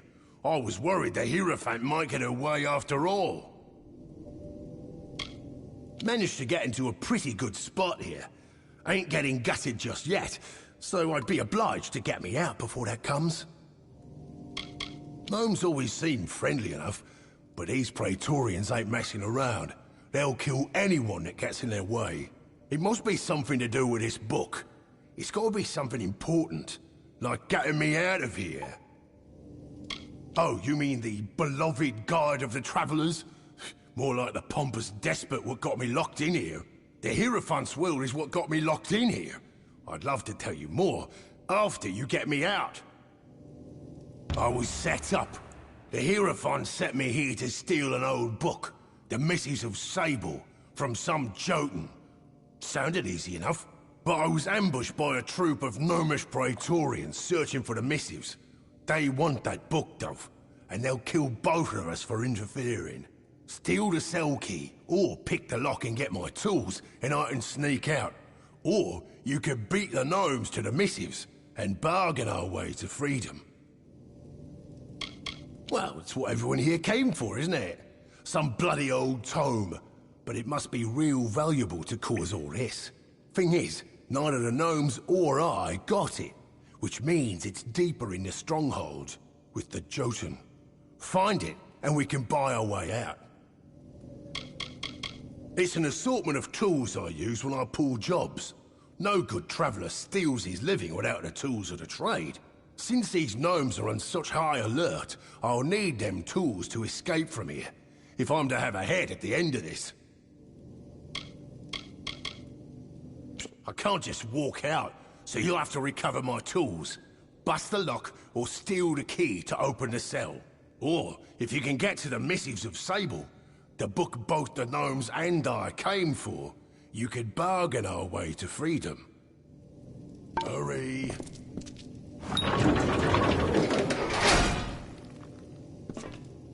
Will you stop the idle chatter already? I need you to get me out of here. Hurry.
You got the tools they took from me, right? Give them here and I can make my way out. More than the Hierophant ever gave me, that's for damn sure. Our blessed seer's finally made an error. I'm making myself scarce, but I'll be seeing you before too long, Dove. I promise. Hurry.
Hello.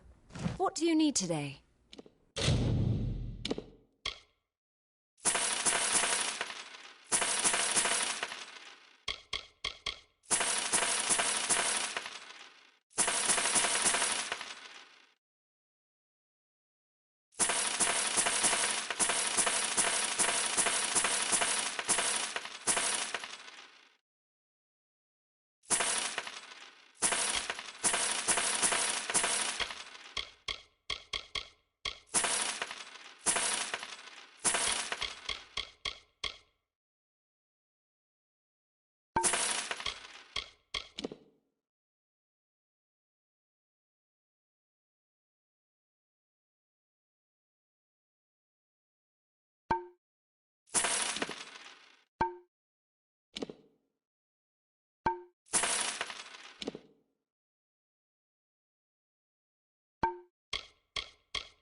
Goodbye.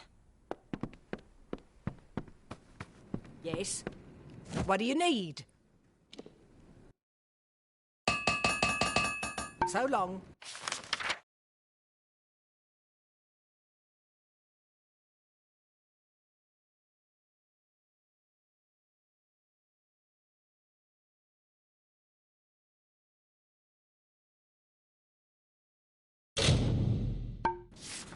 Stay indoors after sundown.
You have freed Grimm.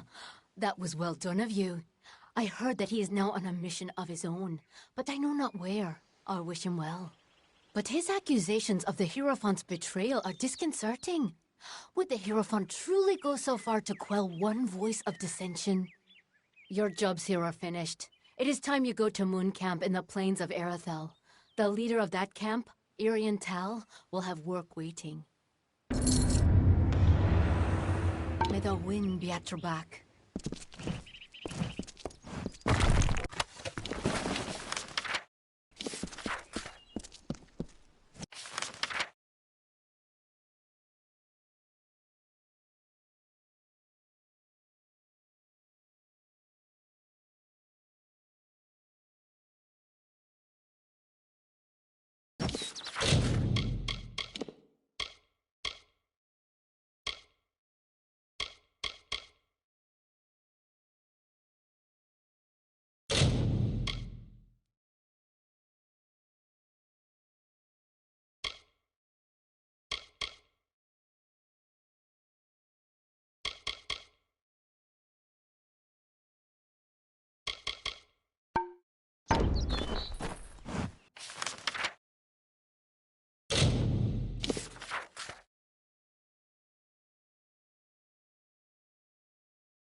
Interesting. You're not at all what I expected to find here. Oh, is that the name of this Fate Weaver? No, the Tuatha I was following killed him. I was hoping his corpse would give me an idea of why they were here. Now I know. They were hoping to find you.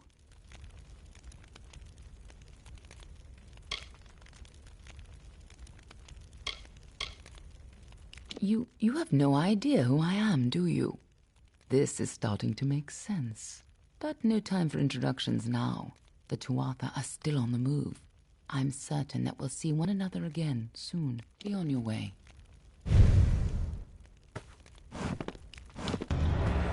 What happened here? Arden's dead. How did this happen?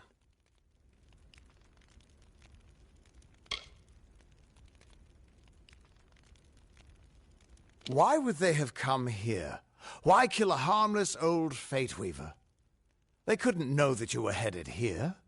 I mean, the stingy bastard owes me a week of drinks. Doesn't mean he deserved to be murdered. I was hoping to avoid this, but I think I'm going to have to take you to Delok.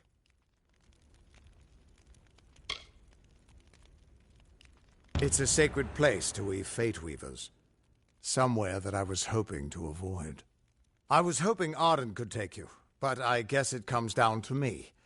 No reason getting anyone else killed over it. Go, I'll meet you there. Once I give Arden a proper funeral. This is twice now I've buried the bodies left in your wake.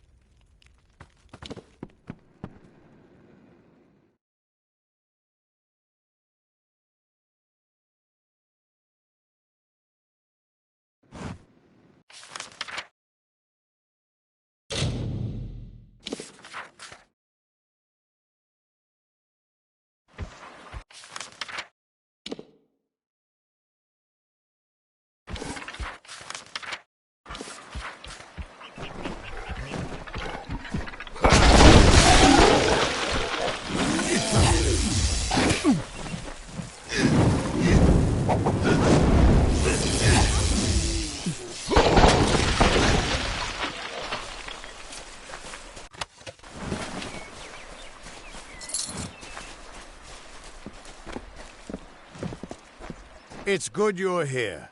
I was beginning to think you were just something I saw in the bottle. Welcome to the ruins of Delok. Because for some reason, you can change fate. In here, I can get a glimpse of the whole of the weave, and see where you should fit in. Yes, it doesn't look like much, but in these ruins lies the Theater of Fate. The ancient home of the Fate Weavers. Come with me. No telling what we'll find down there. He died before his time, but I can't imagine many tears will be shed for him. You tell enough futures and soon you won't have any friends left. Everyone thinks the immortal Fae are enigmas, but they've got it all wrong. The Fae are simple. Far simpler than mortals. They never change. Even when their bodies die, they reform again, often years later. Beautiful city, isn't it? You can see why they don't like letting most mortals in. Even the best of us make it look like a mess by comparison.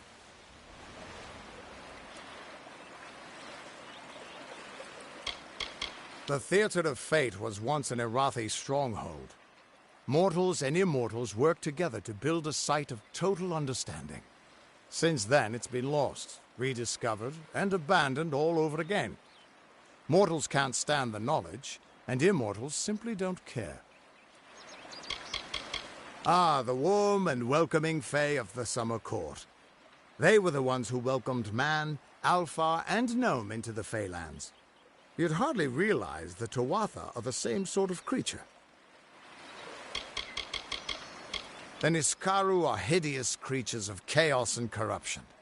They hated the Arathi, but unlike them, the Niskaru still stalk our world. Thankfully, they've mostly been driven back from the Faelands, but you still find a few lurking deep underground. You know where you stand with a gnome. They're always so focused on their work or research or what have you, that they've got no time for lies. Shame, they try to stay out of fights. Much as we could use their help in the war, staying neutral is about the only way they can stay safe.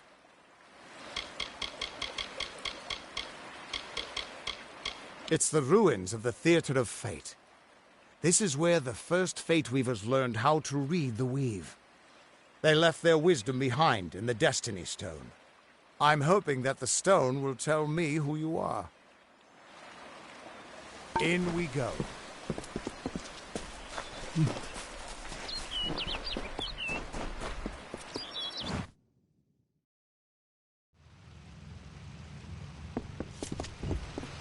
Ever since this place was abandoned, strange beasts have moved in. Stay close. This place has been abandoned for so long that some Fate Weavers think it's just a legend.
The theater can show us the whole tapestry of fate, laid bare. We can do nothing to change it, or prevent its horrors. Well, most of us can't.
After all those years of hiding in a bottle, it's good to see some action again.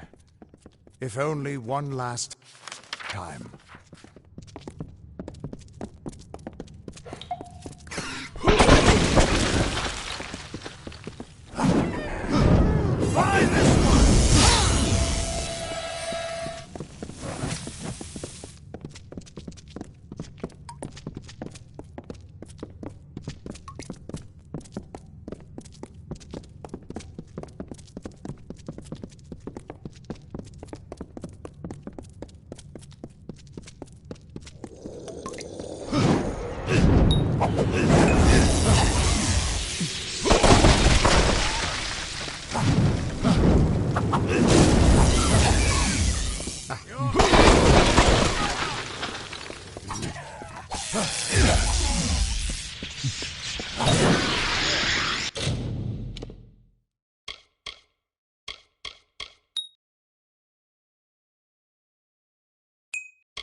Keep quiet.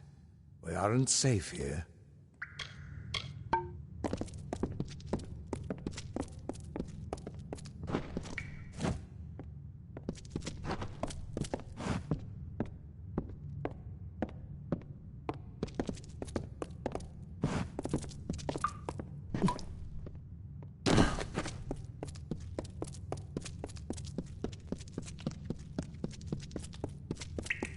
We're almost there. Or at least as far as I can take you.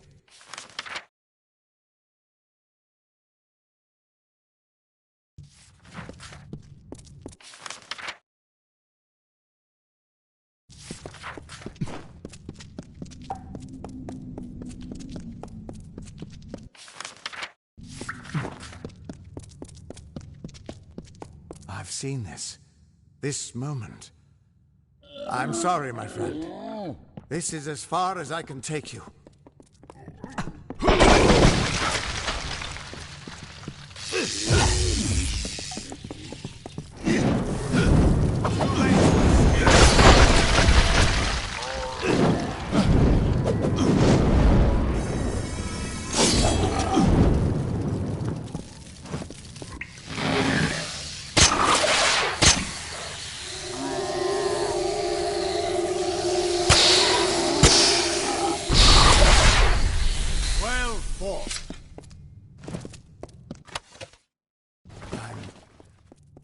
I'm still alive.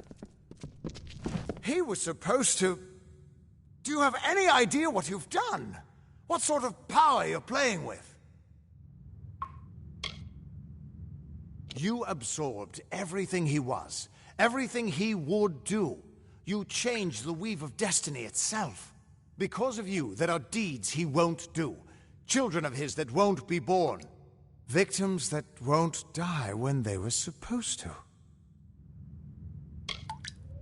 Yes, I'm aware.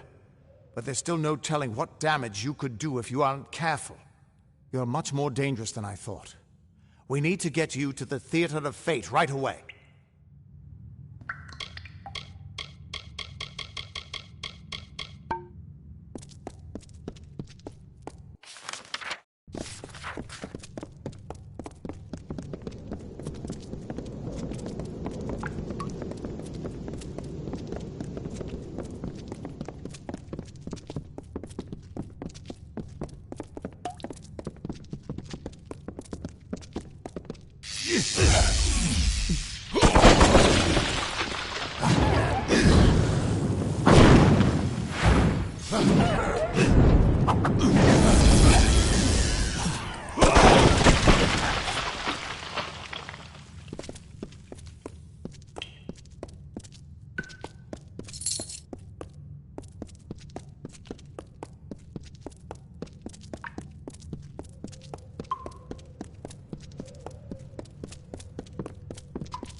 theater of fate. I never thought I'd see it.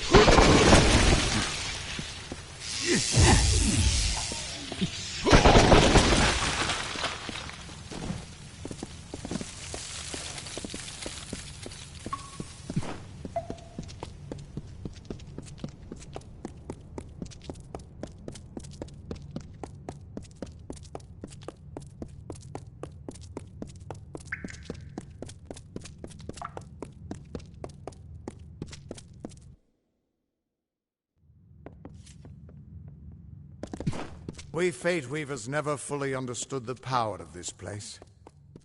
Seems there's a lot we don't understand.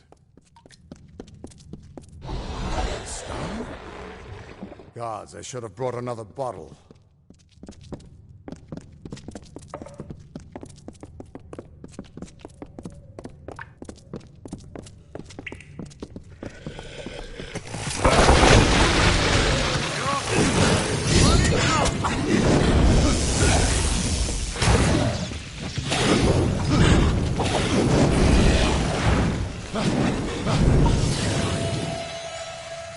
No surprise that Niskaru found its way to this place of power. Everything about these ruins is dedicated to this room, and at the center of it all is the Destiny Stone. With it, the Fae taught the Fate Weavers the answers to the deepest mysteries of fate.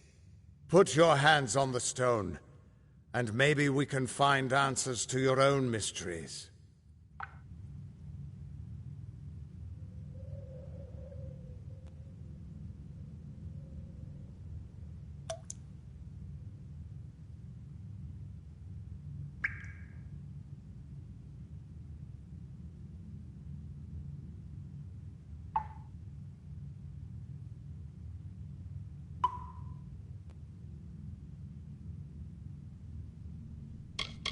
This temple was built by the Arathi, and it's been here as long as recorded history.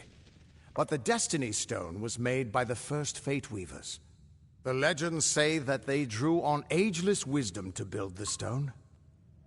But with our order so scattered now, it hasn't been used in years.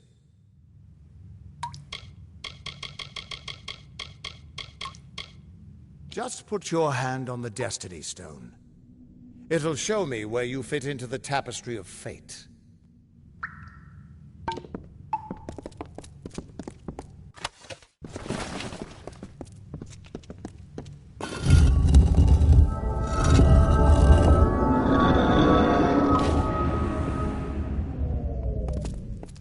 The Destiny Stone came apart at your touch, and all around you the tapestry of fate, unweaving itself. And there at the core was the Codex of Destiny. The wisdom that the Fae used to help the first Fate Weavers understand the nature of the weave. Don't you see what this means?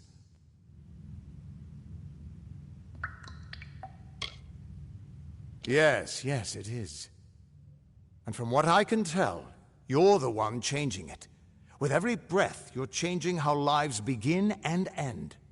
The way the Codex of Destiny came to you out of the stone. That's got to mean something, too. But I'll be damned if I can read this thing.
as dangerous as an open flame.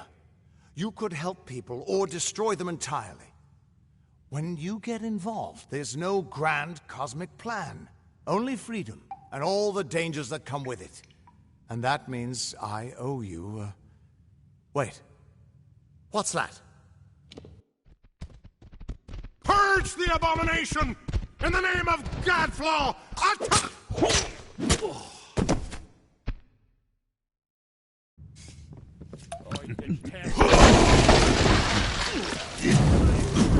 Well, this looks like some fun.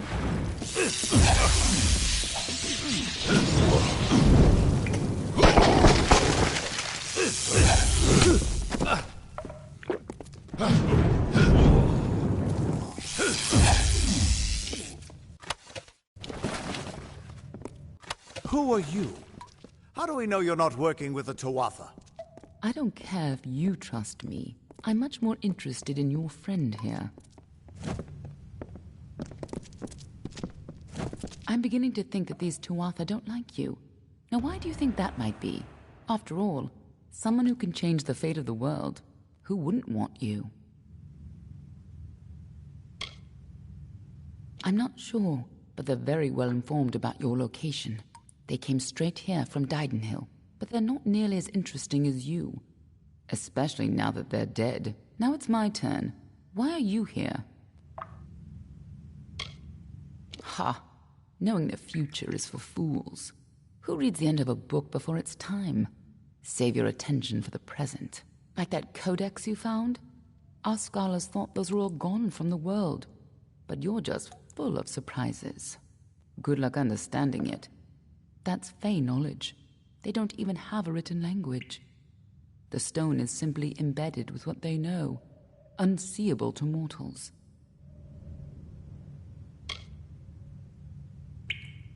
Why worry about the little fish when deeper waters hold the more interesting secrets? There's more to this than you understand. I don't have the answers for you, but I know someone who might. When you've taken care of these Tuatha, perhaps you should pay a visit to the High King in Issa. I'm sure he'd be interested in you. Be on your way. We can't trust her. Never met a Darkelfar who'd give me a straight answer, even with a sword at their throat. But she wasn't wrong about that codex. Just be careful doing anything she suggests. Meanwhile, we can't just ignore the Tuatha that are tracking you. We need to do something about them. She said they came through Didenhill, didn't she? They don't belong in these lands, so they probably left a trail wide as an Eden's backside. Meet me there, and we'll track them down. Maybe we can find out why they're after you. Or at least how they can find you so easily. I've got some final rites to perform before I leave this place. Good luck.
How are you?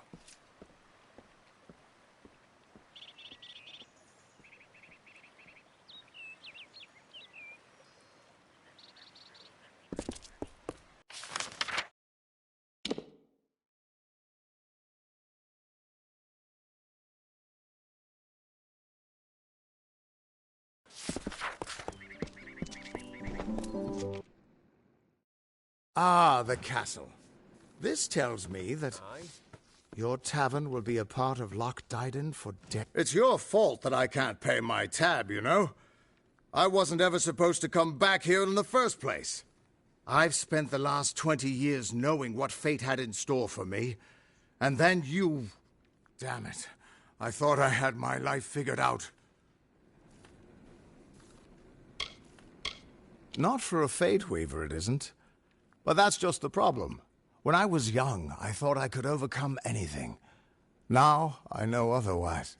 I fought beasts the size of trees, was celebrated by mortals and Fae alike. When I was initiated into the Fate Weavers, I thought it was a reward for my good deeds. The first time I saw my own fate, I realized it was nothing but a curse. My own death, of course. But not a hero's death as I had always dreamed. I was going to die alone and unknown, killed by an Etin and used for stew. It was a terrible end, but I knew it was part of fate's greater plan. Then you came and changed that future. You stole my part in the tapestry. I was at peace with knowing the worst. But what do I do now that there's nothing to know? You're right. My glory days don't have to be over, and as long as I'm around you, I don't know how my story will end. That means I've got to make sure you stay around in one piece. Maybe this old trinket from my youth will help. After all, I don't just owe you my life. I owe you my future. Why, I once tracked a Yeth of Avgrun on a moonless night by smell alone. Fey or not, I could have tracked those Tuatha sober. They've set up in a cavern north of town, complete with some way of scrying your location. That's how they found you so easily. I have a plan, but it'll take the both of us to work. These soldiers were sent out with one purpose, finding you and making sure you stay dead. Everything else, the Well, Arden, Hughes, have all been collateral damage. They're using something big to track you. They call it the Eyes of Tirnoch. Smash it, and they won't be following you anymore. The main entrance is heavily guarded and will require a strong attack. The other route is trapped. It'll need a subtler approach.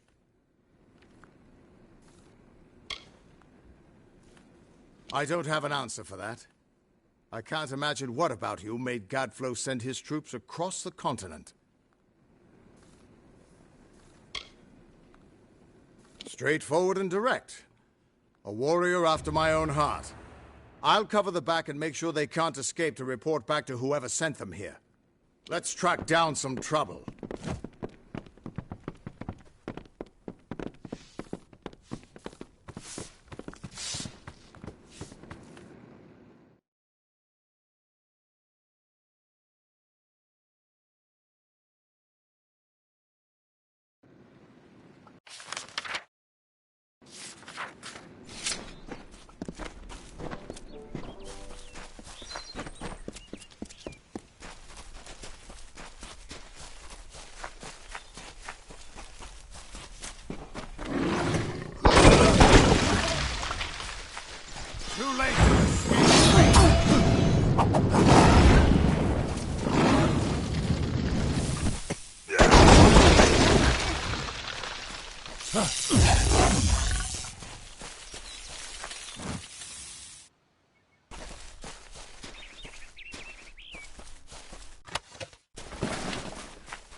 This is the front entrance. You'll face their strongest guards, so it's no place for subtlety. Find their scrying mirror and smash it.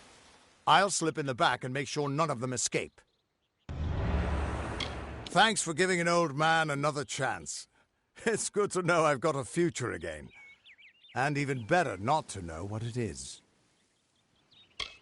Whoever that Aelin Shear is, I don't think she's our enemy. If she wanted us dead, she could have killed us while we were weakened. But she's still trouble. Reminds me of a dark elf who left me half naked and tied to a bar guest once. Now those were the days. The immortals inscribed their knowledge of fate into the living stone. I always thought it was a poetic way of talking about the theater. But there it is, in your hands. Keep it close, child. The mine has a main entrance and an escape tunnel. The main one is heavily guarded, and the escape is heavily trapped. I saw them bringing barguests down in cages, probably still being trained. Turn the beasts free, and I bet they cause some chaos for you. The Crystal War, they've been calling it. 10 years ago, the Winter Fae turned violent and attacked us in force, calling themselves the Tuatha Daon. They say it's their sacred duty to cleanse the mortals from their lands. Naturally, the humans and Alpha who live here aren't so happy with that plan. It's been going back and forth for years. Where there's war, there's soldiers nervous about their fate, and that's where I come in. We'll be attacking their camp from both sides. We can't have any of them escaping to report back. Gadflow is just some trumped-up fae who started hearing voices, I gather. But a crazy with an army is still a threat, sure enough.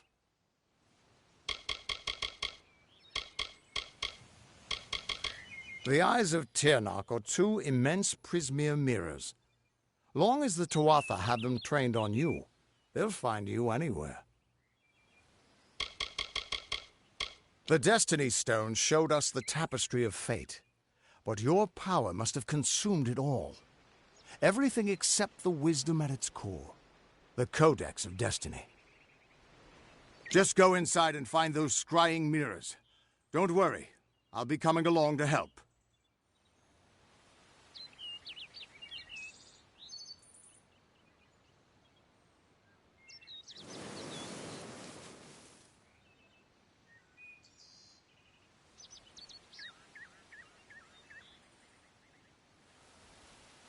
Good luck. I'll see you inside.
We're here. Not until you smash those mirrors. It'll keep them from tracking you all over Dalentarth.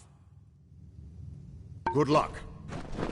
The undying mortal has grown tired of running, has he? Decided to fight back?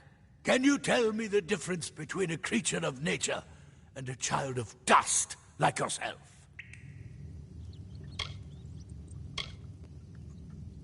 We children of nature know our roles. Meek and mighty, prey and predators, life and death, all serve the cycle.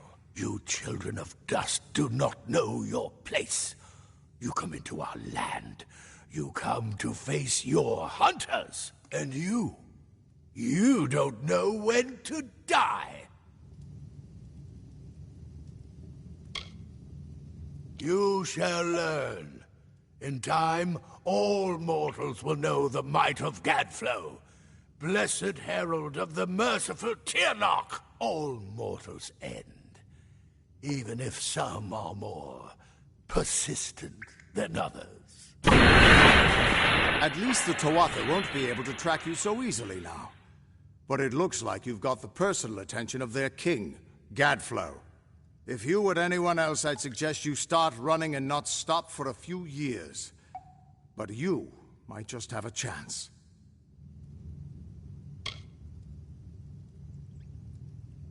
You're doing well, so far. You've blinded them here, and they haven't killed you yet. And much as I hate to say it, you'll need to take Aelin Shear up on her offer of help.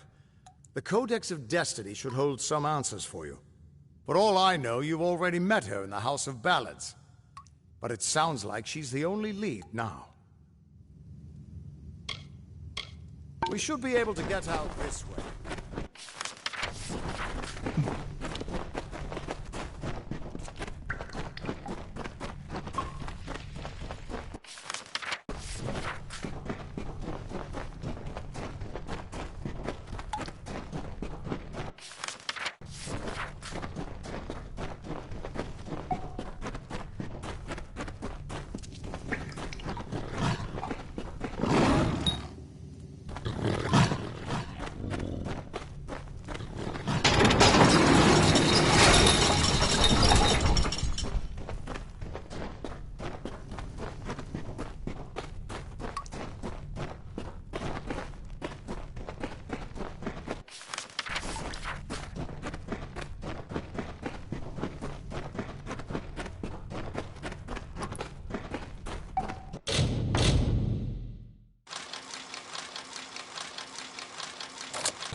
not like the others. You are welcome here. Nirilim has been waiting. Nirilim says few words, and even fewer words are spoken of the children of dust. You are quite the exception. Nirilim would not mention you unless there was some pressing matter of fate. You should speak with the Wise Tree yourself and learn of what has been foreseen. Chosen by the Summer Court, I serve as one of many tenders to Nirilim. Occasionally I'm privileged enough to hear the wisdom of the great tree itself. Nirilim is wiser than King Tatarian and older than memory itself. Nirilim's words of wisdom carry much weight with the Summer Court. We care for the tree, making sure it grows strong and true. But we are more than just simple gardeners. It is an honor to be one of the chosen who meditate in the shade of Nirilim's wisdom, cultivating and bonding with its spirit. Go with wisdom.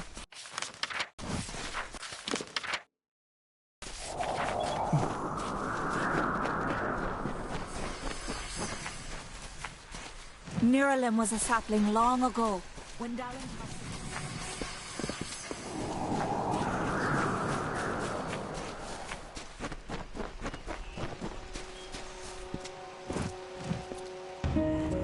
The maid, convinced of Olain's threat, agreed to free the town. The people offered thanks and praise, and quietly she went her ways.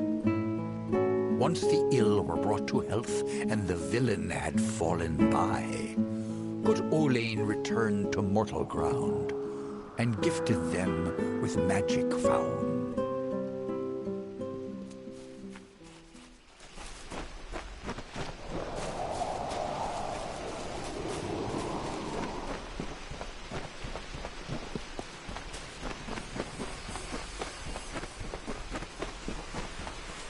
Come closer, little curiosity.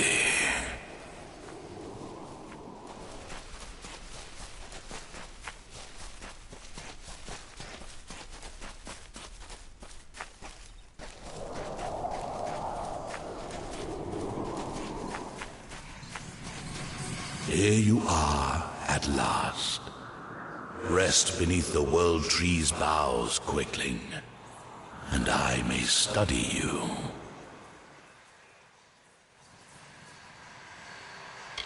You are something new, and it has been many ages since I have seen a Quickling who has learned to be new.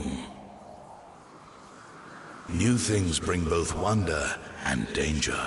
Such newness must be nurtured, given fertile ground, and allowed to bloom. And if you are indeed a wondrous new thing, I would allow you to walk in the gardens of Issa, the home of the Summer Fae.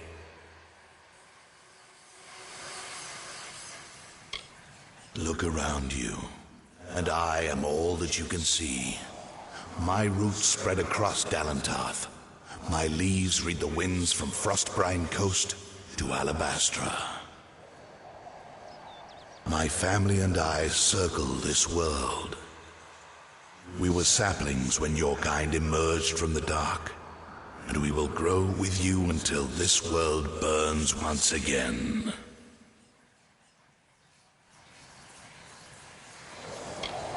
Many seek to enter the last bastion of the Fae, but in these times, few Quicklings are worthy. The time of the Fae is passing. I must shelter them in their twilight and protect them from the corruption that spreads in their kin to the east. Prismeer is a crystal, powerful and prized by your kind. With it, what you call magic becomes even more potent. Prismeer is dangerous to the Fae. It fuels Gadflow's madness as well as his army's bloodlust and power.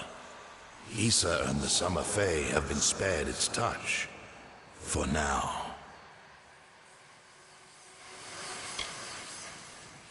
The Gardens of Fate are clear to me, and all that ever shall be are visible in its blooms. Issa's end has always been certain. Buried beneath Prismere blades, I can only hold back the tide. But you, perhaps you can change the currents. Where you tread, you mark all you touch. Before I would help you, I must know. Will you be a kind gardener or a careless reaper?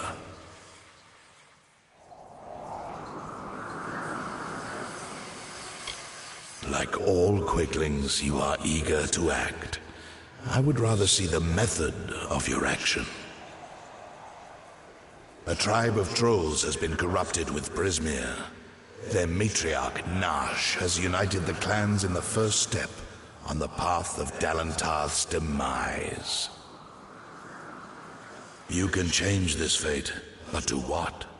In doing so, you may awaken a more dangerous threat, like your ally, Aelin Shear.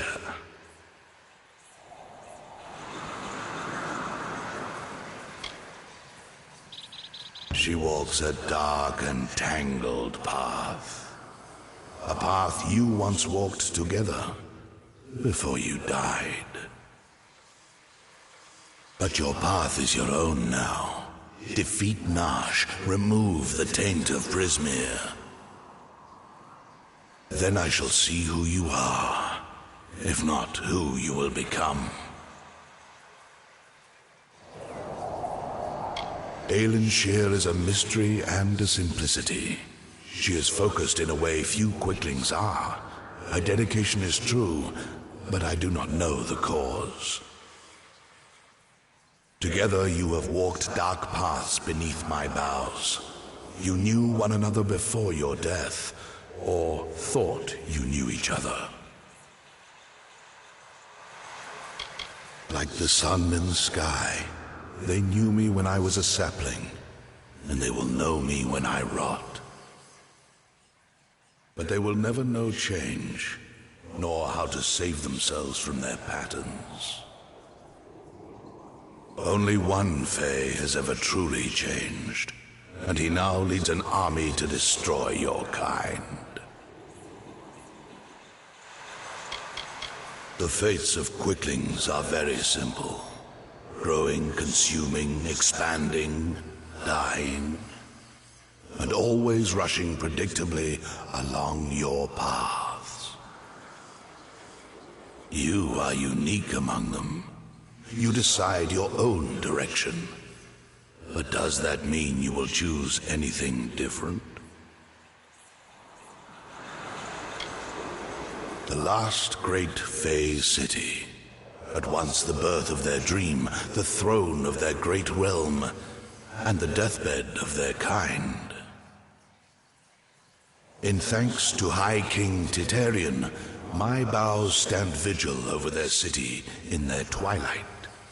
Only by my leave may visitors see them in their weakness. I can no longer ignore the quicklings like your kind who rush through the world, ever anxious, ever eager, ever evolving, but never changing. Fools who hack at my roots and burn, and sometimes sages who hang from my branches and learn. To creatures of flesh like yourself, Prismere is a powerful tool to harness magic. But to creatures of pure magic, like Tuatha or trolls, Prismere is so much more. To them, it is a curse, a blessing, and a rapture all in one. It drives them and consumes them. And to the weak-willed, it corrupts them utterly. I am as world trees have ever been since the dawn of time. I watch, I understand, and I remember.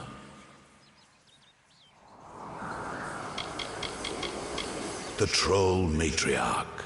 Prismere has corrupted her, making her cruel, cunning, and far more ambitious than her brethren.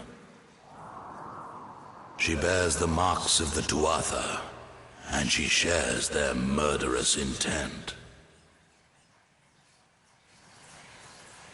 The troll matriarch and her brood await at Haxi. Their corruption burns my roots and threatens our future. Walk your path and watch your ally.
Welcome. What do you need today?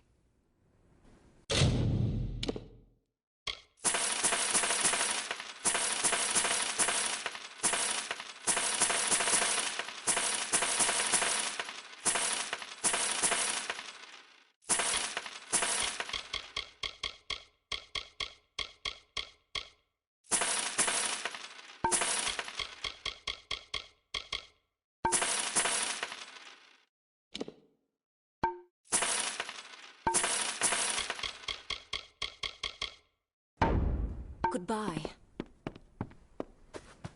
What? What do you need? So long.